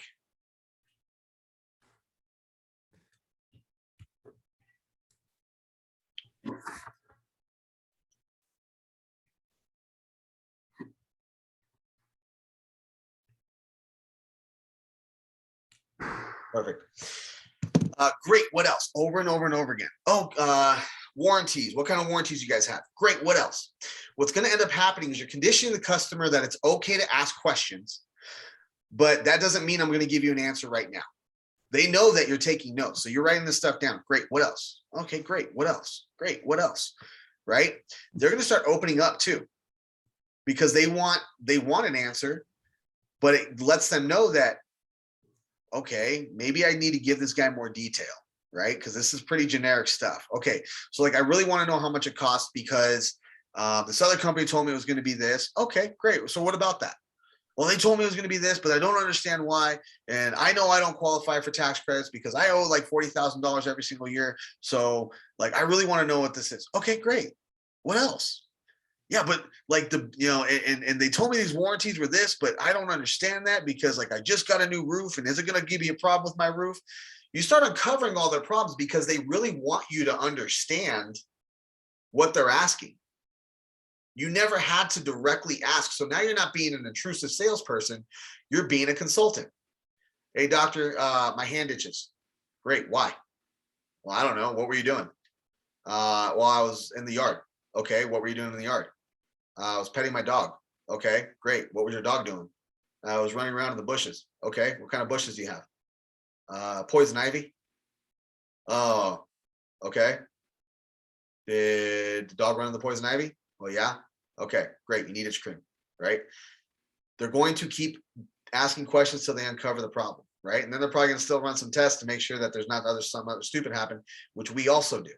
Okay, so you have to ask those questions over and over and over again. It feels unnatural. Steve's seen me inside of a house. Steve, did I do this?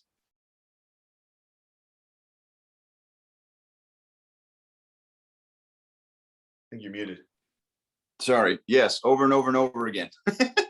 And how much did that guy open up to us? A lot.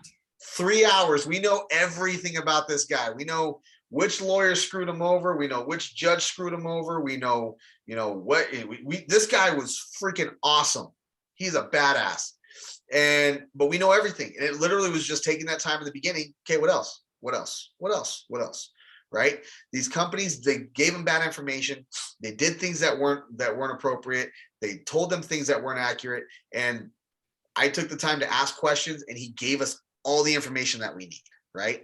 So that is why this is so crucial. And I do it every single time. Again, I've done this before. I still do this. I have a lot of fun doing it. So I will never ask you guys to do something I wouldn't do or I haven't done myself. So you don't ask every question. You simply respond, what else, over and over and over again. So answer the questions during the proposal as they come up. And the customer, because they're going to see those first couple questions get answered, especially during the bill review, and they're going to understand the pace, and they're going to know you're going to get through it. So they're not going to stop you and start going crazy and asking a lot of crazy questions that aren't relevant at the time. Now, there are other things that we're going to do that make sure that they don't jump ahead of us. And I'm going to show you guys how that works here in a moment. So as far as who I am, introducing solar and finding that need, don't worry about the bill review yet. You guys are going to see how the stuff works live. What kind of questions do you have about what we've covered so far?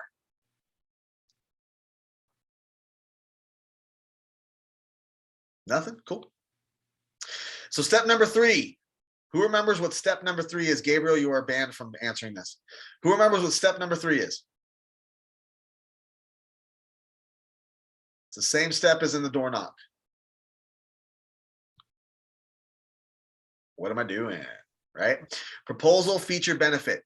Okay, this is where we start doing feature and benefit. We have to do feature and benefit in anything that you sell. They got to know what it is and how does it benefit them. Well, we have their need. We know what their problems are. We know what they're trying to solve. We have the who, what, where, when, why, who's it going to affect, why is it going to affect them, and what are they going to do if they don't have this problem anymore. We got all those questions through the why, what else, and drill down and ask them the questions until they answer them fully.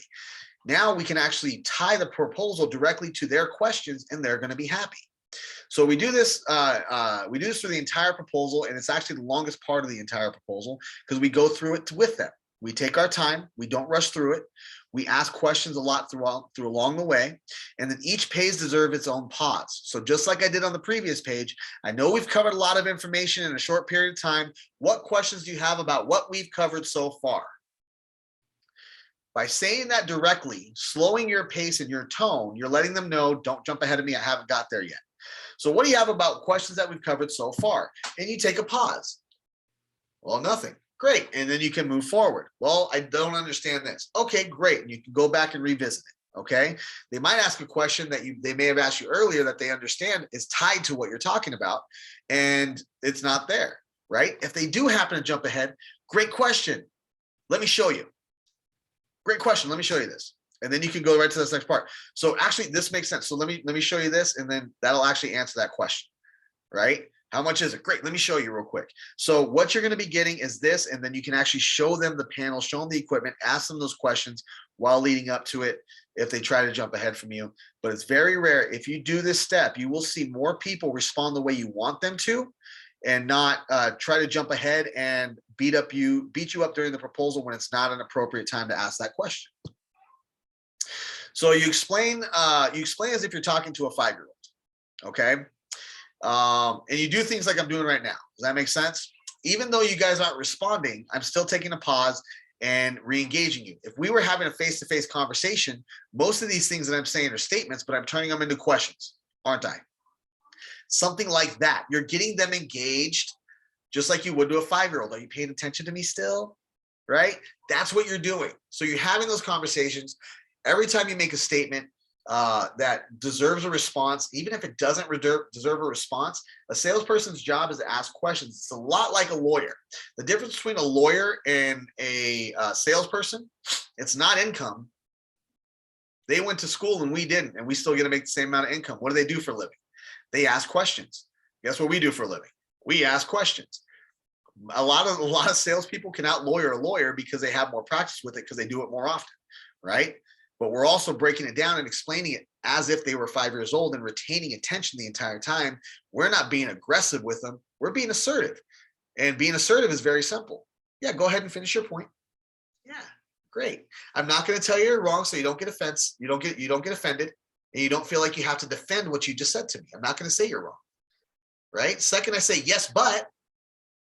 What do you mean? Yes, but. No, I was right. Yeah, perfect. Okay, great. So here's how this works, right? You never told them they were wrong. Get yes, but out of your vocabulary. Okay, don't say it to customers ever, because what happens is they do get defensive. If you say yes, but to a 5-year-old, what happens? Just out of curiosity, go ahead and unmute yourselves. I want to hear how many people here have kids. They I do. argue back. They argue back. Guess what customers are? If you have kids, you understand this. The second you say, okay, buddy, okay, but we need to do this. But I want to do this. That is your life as a parent. Guess what? That'll end up being your life as a salesperson. The reason why our salespeople love their job so much is because they don't ever argue with their customers. They sit back, the customer tells them something that's completely absurd and it has absolutely nothing to do with solar. They say, well, yeah, but you're wrong. They don't say you're wrong. What they end up saying is, yeah, but the way it actually works, that's offensive to people. They get offended. It's like, you just told me I'm wrong. I believe that. Every time you question somebody's beliefs, just imagine you just told your 5-year-old they're wrong and watch the reaction. You guys are going to do this by accident because you've been conditioned your entire life to respond, yes, but. And when you do it to an adult, their reaction isn't very much different than a 5-year-old. They cower back a little bit. They feel, like they've just been attacked a little bit. And it becomes a very bad situation, a very negative conversation. And that's not what we want. So, okay, great. I'm glad you feel that way. Okay, great, perfect. So let me show you something real quick. This is how this part of it works. And they again, it shuts their mouth and it opens their ears. That is our goal. If you don't offend them, are they going to shut their ears and open their mouths? No. When you say yes, but, that's what happens. Earmuffs, mouth wide open. We want to do the exact opposite. We want to shut their mouths and open their ears. They feel like they've been heard, just like it is when they're giving those objections. When they say, I'm not interested. Perfect. You acknowledged it. That's all they wanted you to do, is to acknowledge them half the time. Okay, perfect. So here's my job. Here's what I'm here to do. And my job is to make sure that you qualify. So I'm going to bring you back information. I'm just going to be assertive and I'm going to get my point across. So I let them finish their sentence. They're going to let me finish mine. They're not going to be rude because I wasn't rude. People respond in kind. If you do something, they're going to do something and they're going to level up 1. Just like if you're excited, you met their energy level, you brought it up 1, guess what they're going to do? They're going to meet your energy level. They're going to try to increase sometimes 2, which is great, but you're always going to meet them and exceed. So they're kind of following up. When you're aggressive, guess what happens? It's a negative response. So when you have a negative response, they're going to jump up here. And then you have to jump up here to try to bring them back down. But all of a sudden they're stuck here. And it's like, okay, so if I try to meet and exceed, it's going to be a really bad situation. So I'm going to try to meet and decrease. But now they're bringing you up because they have no intention of listening to what you have to say anymore. So that's why the 5-year-old analogy is so important, because if you've ever talked to a 5-year-old, you never tell them they're wrong. Because if you tell them they're wrong, they're going to fight you. But if you show them the right way, so, okay, buddy. Okay, you did it that way. Let me show you something. Isn't that easier? Do it this way now. Guess what they're going to do? They're going to respond in kind. Oh, that's really cool. They're going to get excited. Customers do the same thing. Because another thing that people don't like to do is admit when they're wrong. So if you tell them they're wrong, even if they end up believing everything that you showed them, Do they think they want to admit that they were wrong and go back on what they said, or they're going to want to double down and they're going to be firm in their response? They're going to be firm. 9 times out of 10, that's what's going to end up happening. So your job is to teach them how to read the proposal and sell yourself, not sell them solar. That's why it's so important. Take your time, ask questions along the way, make sure they're engaged, just like you would a kid. All right, buddy, check this out. That's cool, right? Oh yeah, no, yeah, do this. Oh, yeah, you went over there. Come here, come here. Oh, look at this. This is cool, right? That's how you engage a 5-year-old. You have to engage your customers the same way, because we no longer have attention spans as adults. We have attention spans as 5-year-olds. We want to jump to the next shiny thing, and we want to jump on the next app, and we want to scroll, and we want to watch the next funny video, and we get distracted really easily because that's just the world that we live in nowadays. So you want to maintain and retain their conversation.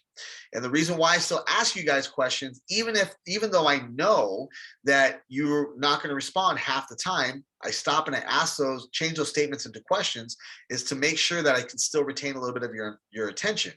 And I'm pretty sure you didn't notice that was actually working, right? Because every time I say right, you probably end up looking up at your screen like, oh, did he just ask me a question? And I can tell sometimes because it takes a couple seconds to reply. It's okay. I understand these things are long, and I can be long-winded sometimes, but there's a reason for it. When you go back and rewatch this, when you're taking your notes, you'll understand what I was saying. Step number 4 is really simple. It's the deal and the catch. We're delivering 3 bombs, and we're getting them started. Okay. We call it the 3 bombs for a reason. This is everybody's favorite step. Okay. We go over the monthly, the activation, or the upfront, and then the term. We have to be confident with what we're saying. We have to make sure that we're starting our sentences at a high note and ending at a low note, not the other way around. Otherwise, we seem unsure. And before showing the monthly term, upfront, transition by making the customer aware of a couple things. It's a worst case scenario. We may qualify them. We will pre-qualify them momentarily. And we always start with the monthly. Okay. So we have a lot of different options nowadays. So we typically are going to start the customer showing at a 1.99% APR, which may get them, let's say, on an 8 kilowatt system where their average was somewhere around like $170 a month. We may be able to get them somewhere around like $110 a month on a 1.99 APR, and they're excited. Great. Well, just so you know, this is just the worst case scenario because I just met you. So we do these pre-qualification processes where it doesn't take a point off your credit, and it just does a soft credit pull. I don't even get to see it. So I just need the last 4 of your social, and you just start them through the process. Now, we're going to go ahead and move that to the 1.48 APR, because if they qualify for the 1.99, they're going to qualify for the 1.8 flex pay. The flex pay is going to make their first 18 months like $48 or $58. That's amazing. And they're going to get excited. Now, we know that they're going to qualify for it if they qualify for the 1.99. However, the reason why we do it this way is it gets them through the buying process. It starts them through walking forward. It's just like a doctor saying, take this script and go to your pharmacy to do it. The reason why they are doing more automated and they're just sending the script over, it takes away a step. There's no pressure anymore. Just like it was to qualify for the system, they want to qualify for a better rate. And if they have good credit, they're going to want to do it anyways because they want to prove it. They want to show it off. They're excited. Great. I want to see what I qualify for. If it's not going to hurt my credit, what do I qualify for? And then you end up qualifying them. Then they get excited. They see the new rate. Now they're saving $100 a month. And after 18 months, if they reinvest their tax credits, the amount of their tax credits, they're going to end up, going back to that 110 payment. It's going to stay there forever, and they never have to pay more than that on their solar. They're excited. We want to build that excitement. To see a qualifying rate gets people excited. This is why it's so important that we do it this way. So you're going to see all of your proposals starting out at 1.99, but just know we're typically going to move them to a flex pay, or that you should move them to a flex pay prior. And I'm going to show you guys how to do that tomorrow. Don't worry about it. Okay. And be sure that need was addressed during the proposal. Otherwise, you'll get stopped at this point. If you didn't answer all those questions that were on that sheet, check them off along the way. This is why we did the note taking on orientation day, right? Check them off along the way. Make sure you answer those questions before you jump to this point. Last step is that transition and pre-qualify, just like I just talked about. Ask either or questions only and keep moving forward. So which one do you think is going to be most likely? So when they get pre-qualified, great. congratulations, you pre-qual. Check it out. Isn't that amazing? So which do you think is going to be home most likely during the installation period? Do you think it's going to be you or the wife? Great. And you move forward. That's a buying question. They just answered my wife. They just made a commitment.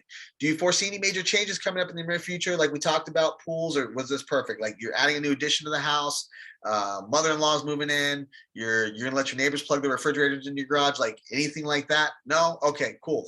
And then perfect. Let me go ahead and confirm that email and I'm going to get that sent over. Check this out. So the great part of the proposal, we were showing the worst case scenario because what we do, the APR you guys qualify for. The nice part is that we do the soft credit pool, right? You're jumping through that process. And it was a nice, smooth transition when you got the last four of that social, you got the household income, and you got to move forward through it. You do the same thing when you go back into showing them the new rates. It's an absolutely fantastic, easy way to do it. You'll see so many people they're excited. You never had to ask them if they want to buy. All of a sudden, they're just like, yeah, I'm so happy. Fantastic. This is great. I love the new price. I'm getting installed. And because you're letting them know you're getting installed, we're going to go ahead and qualify for this. You have to walk them through the contract. We email them the contract. They do not sign it on your guys' tablet, so they know that they're getting a contract, and they move forward. It is that easy of a process to get a solar sale. It is that easy of a process. Okay. So with that, we're going to start the bill review in just a second. I want to take a few minutes to answer any questions that you guys have about this before I jump into that.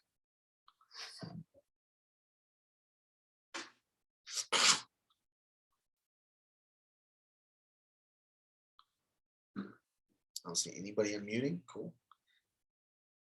So like I said, I'm going to be uploading this to YouTube. I'm going to take a little bit of time and I'm going to edit out like the 15-minute break, and I'm going to edit out, the intro video. So you guys don't have to watch any of that. It's going to jump straight into me talking. It's going to jump straight into the actual proposal. It's going to go straight through for the full 2-hour training. So you guys can watch that. You guys can skip ahead to what you missed if you had to miss something or if you need to repeat. I'm learning how to create sections in YouTube. So I may not have it done this time, but when I do have that new one uploaded and that's there, great. If I get that done, unless we get the training videos done beforehand, then these will actually be broken up in 2 sections in your app, because we're transitioning all that into there. And you can just go click, okay, I need to practice my bill review. You'll be able to click on the bill review and watch those videos and you'll be good to go. Okay. So let's take another couple seconds before we jump forward. I think we're good. Great. So let's go ahead and jump forward in that bill review. At some point during your solar consultation, you're going to be reviewing the customer's bill. For most people you meet with, this is why they're talking to you in the first place. They're frustrated by the rising cost of electricity and the unpredictability of their bill. They also feel powerless due to the lack of choices. That doesn't necessarily mean that they're ready to take action and make the switch to going solar. During the bill review, you can translate this frustration and anger into a need, and that drives the customer into making a commitment to take action. If you execute the bill review correctly, you're more likely to close a deal after presenting the solution on the first visit. Utility bills come in different shapes and sizes. However, they generally deliver the same information. They list customer usage in kilowatt hours for one or more billing cycles, what the customer pays for each month in kilowatt hours, generation and distribution charges, other charges including public purpose programs, conservation incentives, and renewable energy charges. To successfully execute the bill review, you have to explain generation, distribution, and renewable energy charges to your customer, utility rate structure that applies to your customer, and explain it in a way that builds on the customer's pain. All utility companies charge the customers for the production of electricity that the customer consumes. Generation charges are the utility company's fees for the production of that electricity that the customer consumes. Utilities use mainly fossil fuels from non-renewable sources such as coal, natural gas, and petroleum to produce electricity. A small percentage of electricity they generate comes from hydro and other renewable sources. Next, we're going to learn more about the transmission and other charges located on the customer's bill. Utilities also charge their customers transmission or distribution charges. These charges are for maintaining the aging infrastructure and delivering the electricity to the customers' homes. These charges may already be included into the average kilowatt rate or listed separately on the bill. These charges are a big portion of the customer's bills and can sometimes be as much as 40 to 60% of the bill. So why does it matter what percentage of the customer bills comes from the generation or the distribution charges, and how can you use this information during the bill review to commit the customers to making a change? So what's in generation costs? Half of their bill is for the energy they consumed, and the rest is for the delivery of the power and other charges. You can use the customer's own bill to demonstrate this and build the pain for the customer. By having solar on your roof, you take away the distribution and energy charges. Who wouldn't like that? So what if generation costs don't go up? Well, you can explain to your customer that even if generation costs don't go up, the cost of maintaining the utility's aging infrastructure will continue to go up. Recent reports show that the utility companies are planning to spend up to $10 billion on upgrading the grid. As utilities spend more money on the grid, they're likely to increase the rates and fees they charge the customers just as they have historically. Utility companies charge customers for more than just generation and distribution. Here are a few charges that customers will see on their bill. Educate yourself on these charges and explain them in a way that helps build on the customer's pain. Public purpose programs. Funds advertisements that tell customers how their utility company serves their community.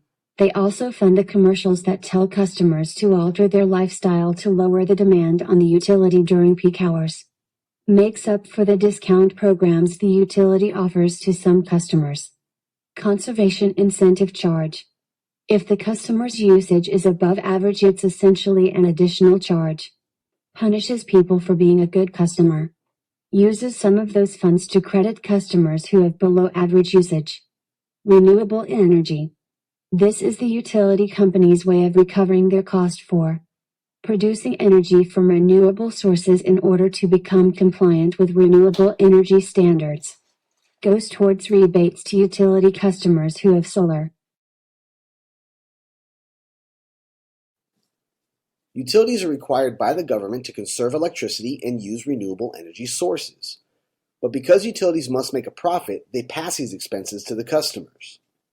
On the customer's bill or utility's website, you may find a list of definitions for the various fees the utility charges the customers. If the utility does not have a list like this, you can build the pain with the customer by explaining that it demonstrates a lack of transparency. While you're reviewing the customer's bill, it's important to understand how the customer is being charged. There are two types of rates, tiered rates and flat rates. Take a few moments to better educate yourself on the differences between these rates so you can better explain it to your customers.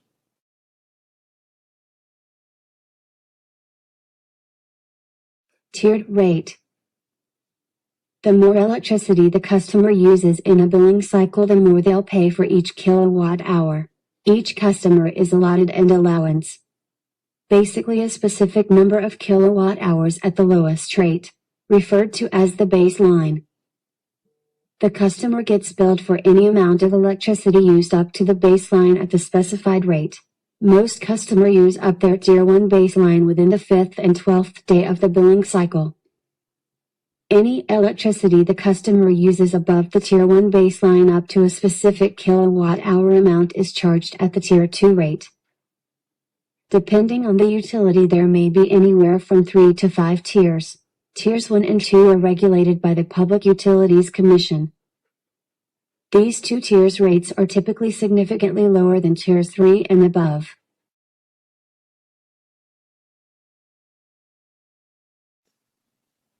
The more electricity the customer buys, the more they pay per kilowatt hour. That's the point we're trying to communicate to your customer when you're talking about the tiered structure. They get penalized for being a good customer. Flat rate. The utility company sets a flat rate for each kilowatt hour regardless of the amount of electricity the customer uses during one billing cycle. The kilowatt-hour rate remains constant regardless of the number of kilowatt hours the customer uses in the billing cycle.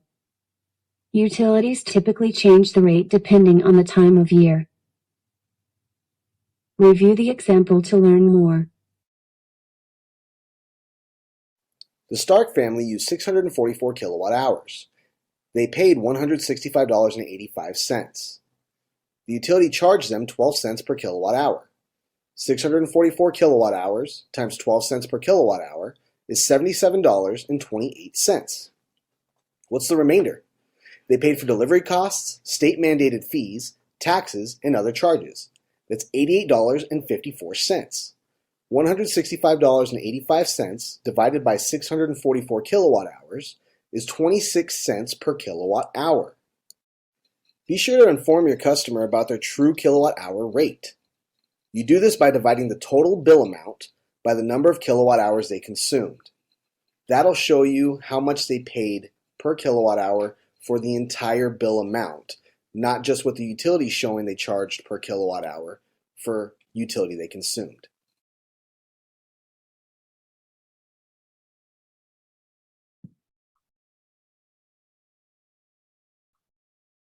All right, so that will be available online. That is actually already available in sections, so it's actually designed to be in sections. But I wanted to play that for you guys briefly so we can actually go through it together. Because I'm putting this back up for you guys, you can watch that as many times as you would like and go back and learn about the tiers, learn about all that stuff. But it's great information because the first thing we do when we get to the customer's house before we talk about solar is go through the customer's bill. We have to teach them how they're billed. And just like most people, they've never actually looked at the bill. They've only looked at the dollar amount that's on the bottom and they go ahead and pay it every single month because what are you going to do about it, right? Do you have a way of gauging how much electricity that you use? It's not like pouring a glass of milk. You have no idea how much is left in that container, right? So let me show you guys what I mean by that. The reason why we don't tell customers we're going to eliminate their bill completely is because every single utility company requires you to stay connected to the grid. Even if you have batteries, there is no way that you could be disconnected from the grid if you're in an area where the utility company will service your area. So that is this forever charge right here. In most utility companies, this is called the forever charge or the grid charge. That charge can go up depending on your utility company. For instance, this is one of the TEP bills down here in Tucson, Arizona. This bill goes up, this charge goes up to $20 when you get solar. The next charges are those tiered rates. So the first 1 to 500 kilowatt hours in the month is going to be billed at 7.6 cents. So right about 7.5 cents per kilowatt hour. That's going to be $38.06 in this case. The second tier is 501 to 1,000 kilowatt hours. That was billed at 9.3 cents, and you can see it there, 0.093. So it's just over 9 cents per kilowatt hour, which was an additional $46.69. And then anything over 1,001 kilowatt hours is billed again at almost 10 cents. It's 9.9 cents per kilowatt hour. That was an additional $59.08. So with most companies, they would view me as a good customer, and they would usually discount me the more I used. It's the opposite with utility companies. So we show it just like we do in this example. With tiered rates, let's kind of break this down into buckets. Okay, so as we fill up a bucket, just like if we're filling up with water, that's kind of how your utility is going to be gauged. So the first 100 to 500 kilowatt hour, 1 to 500 kilowatt hours is the first tier, 501 to 1,000 in second, 1,001 plus is tier 3. So let's buy a phone. If I go to Verizon right now and I want one phone, they'll probably charge me somewhere around $80 for service. If I want 2 phones, they're going to discount that and they're going to charge me $40 per line. If I want 3 phones or 4 phones or more, they're going to discount that again, and I'm going to get about $30 per line.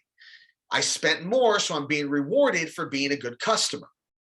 With the utility companies, as it increases, I'm looking at the first 500 kilowatt hours that I used within the first week at 6.5 cents. At tier 2, I'm at 501 to 1,000. I'm being billed 9.3 cents per kilowatt hour. At tier 3, I'm being billed again an additional charge of 9.9 cents, basically 10 cents per kilowatt hour for everything I used over. I'm being punished for being a good customer. The more you use, the more they charge you. And that is the exact opposite of what most companies do to their better customers that use more of their services. So the other charges that we talked about here were going to be like transmission and going to be the distribution charges. So we're going to be charged one way for the amount of utility that we consume, and then we have to be charged a second way for them getting it to the house. They have a very large grid that they have to supply power through. They can't just drop it off at our doors like the milkman used to drop off milk. There's no way to do that except for through the grid. So they're going to charge us some other additional charges. We have the Renewable Energy Standard Tariff, and then we have charges like our summer charges, which would be considered distribution, which is how they get it to the house. So the Renewable Energy Standard Tariff, we learned a little bit about this. Here, it's a standard charge of $7.50. Once again, we're being billed for them offering credits to people who have gone solar for their efforts to tell us to use clean energy, and for the additional incentives, and for customers who are underusing electricity. They are low users. So the less you use, the more you get rewarded, and the more you use, you're being punished and actually paying other people's bills. So let's take a look at how this actually works. So we have what's called our happy house here. Our happy house is going to start collecting sun with the panels, and it's going to be transferring it down to the inverter. This inverter is going to be converting the power from direct current to alternating current. At that point, the utility company is going to take all that power that's being produced, and it's going to be brought back to the grid. So all power generated is going to be bought back at a wholesale rate. In this case, with this utility, it's 7.9 cents, almost 8 cents per kilowatt hour. That's going to be transferred back to the homeowner in the form of bill credit to help start discounting those bills and offset any utility that they're using. With all the other houses in the neighborhood, like the folks that we're going to be talking to, they have a tendency to start calling this the unhappy house themselves. They're actually going to start getting charged for all that utility that the neighbors have been producing over the course of the last several months.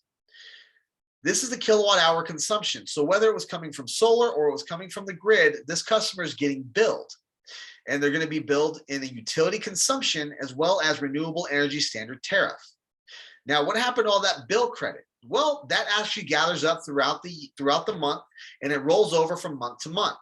Utility companies are not going to let that roll over from year to year. It's going to expire and your bill credit will restart. But if you get a $100 utility bill and you have a $150 bill credit, that means that you're going to use your bill credit before they ever charge you an actual penny, which means that you still are positive $50 in bill credit. So if you overuse the next month and you have a $25 bill, you still be positive $25. This is how the happy house is presented to the customer during the bill review. Now for us, what we're looking at is all these charges get added up.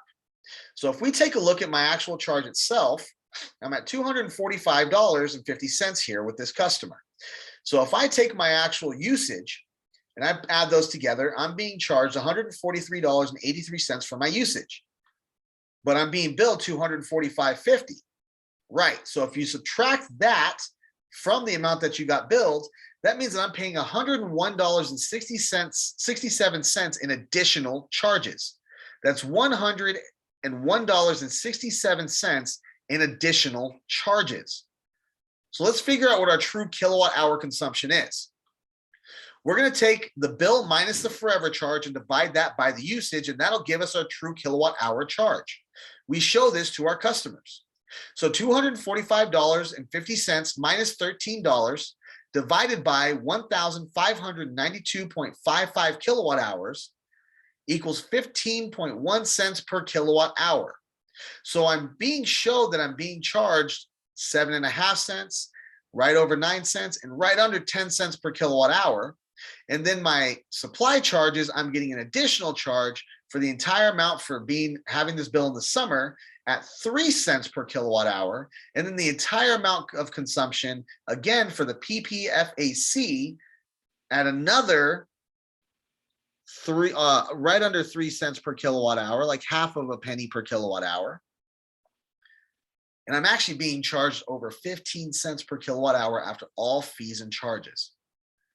So even if I only use $143.83 in utility, I'm going to be stuck with $101.67. If we can get rid of these transmission and distribution charges, and the only bill that you had left was just that forever charge, how good of an investment do you think that that would be? Do you see why everybody who sits down with me usually tells me this is a no-brainer and they jump on the solar bandwagon? So I think that's a good stopping point for tonight, guys. Let's go ahead and take some questions, see what you guys have over what we learned. I know that went kind of quickly with the original video, but I like to take my time during the actual bill review so you guys can see how it's done live. Again, this has been recorded, so you guys will have access to watch this. I want feedback, questions, concerns, grunts, gripes, moans. Hit me with it. Let's talk.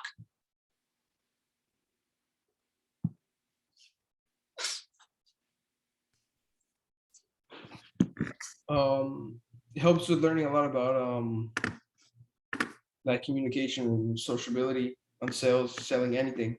Yep. Yeah, this is a step process. You can plug anything into the 5-step process and it'll work. So there's a lot of psychology that went into the step process. So I think it'll help you guys a little bit, especially if you're starting out and you're new to sales and you want to get really good at sales. The psychology has already been added into this. So if you just follow the step and you follow the program, you'll see success out of it. We've seen it nonstop. The hard part is when you're brand new, as you start to get more knowledge and you get more consistent, your logic will actually start to overcome your enthusiasm, and you could see a dip in your sales. So I tell everybody, stay new, right? Stay new, follow the program, and you're going to see better reactions from people, and you're going to be selling more consistently and more often and on purpose. And then it'll start to flow naturally and everything, right? Yeah, absolutely. Okay. Yeah. Because as soon as you realize that you skipped a step and you jump back to it, like right in the very beginning, when you start asking a customer, you tell them that hey, give me your question. Okay, what else? Okay, what else? They know what you're doing now, and you set the tone, so they're not going to just, all right, just tell me the price. They actually sit and listen, because obviously there's something important that needs to be said, so they're going to sit and listen to something that's important. If you're there to sell them something, they don't want to listen to a sales pitch. They want to listen to a consultant. They have serious questions, they want them answered. Okay, that makes sense. Yeah. Preston, you got anything for me? No, the video was pretty fast, but then you explained it really well. It's pretty simple. Thank you. No problem. Steve, Michelle, you guys are on the same thing? What do you think? Thoughts, processes, all that stuff? Pretty straightforward. Awesome. My question is, they're going to be also, and I'm assuming the answer is yes, that there'll be a document of all the questions we need to ask. Yeah. Okay. Pictures. Okay.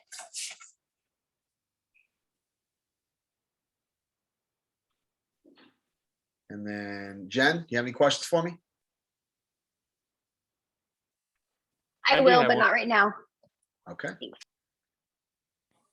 And then Shantae, I know you had some technical difficulties and you caught the end of it, but based off of what you've seen and what you were able to watch, what do you have for me?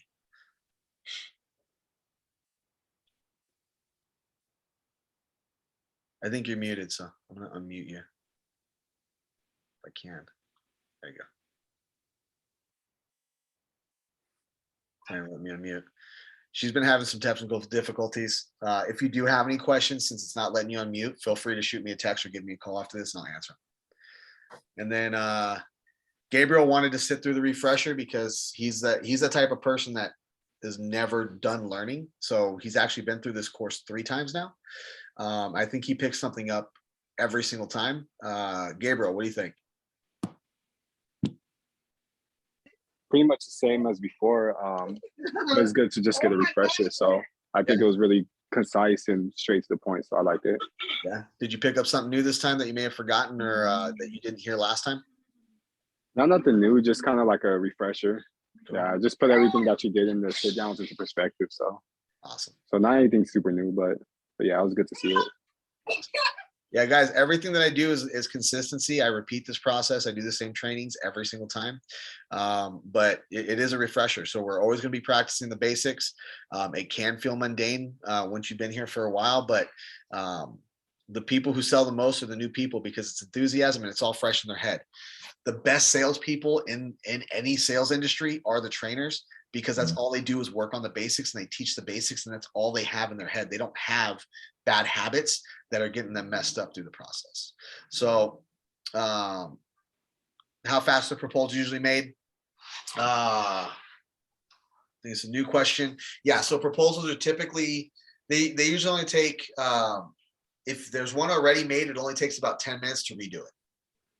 So if something needs to be updated within 5 to 15 minutes, you will have a new proposal and you'll get a message letting you know that it's there. We email you the new link.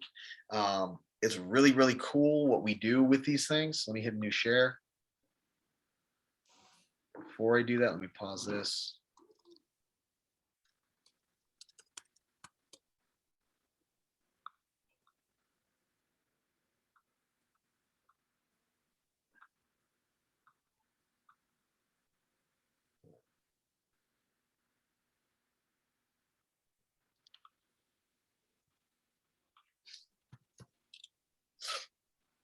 So one of the tools that we use is Solo. It's a quick and easy process to get it done.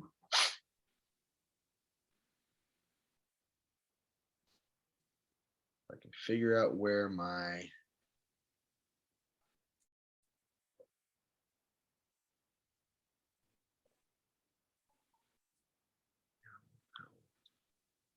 let's go desktop. All right, can you guys see my Solo okay?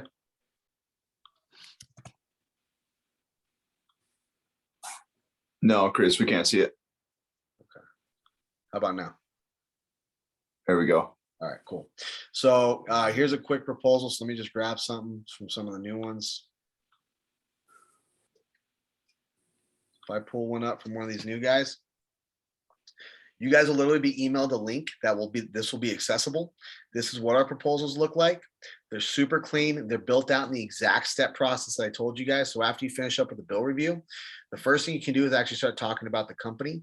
It has the SPP seal and making solar smarter right off the bat. So you can actually talk about the company. So here, let me tell you a little bit about us. And you can go right back into those utility savings with that person's average utility bill. It actually shows them what their utility bill is going to be in 5 years with that 3.69% or 4% annual escalator that all utilities go through. We're going to go through this more in depth tomorrow. It shows them what their annual savings or what's going to cost them if they don't go solar over the course of the next 25 years. If for some weird reason you decide not to go solar, you're going to spend $43,000 in electricity in 25 years. So here's some fun facts. It shows this person their property value is going to increase by $17,000. They are going to have 141 trees, an equivalent of trees being planted, and then over 4 tons of CO2 offset. Then you can go over the actual proposal. Here's this one. We're looking at the azimuth of a 270 and a 90. So we split these up so that they get sunlight during half the day and sunlight during the other half of the day.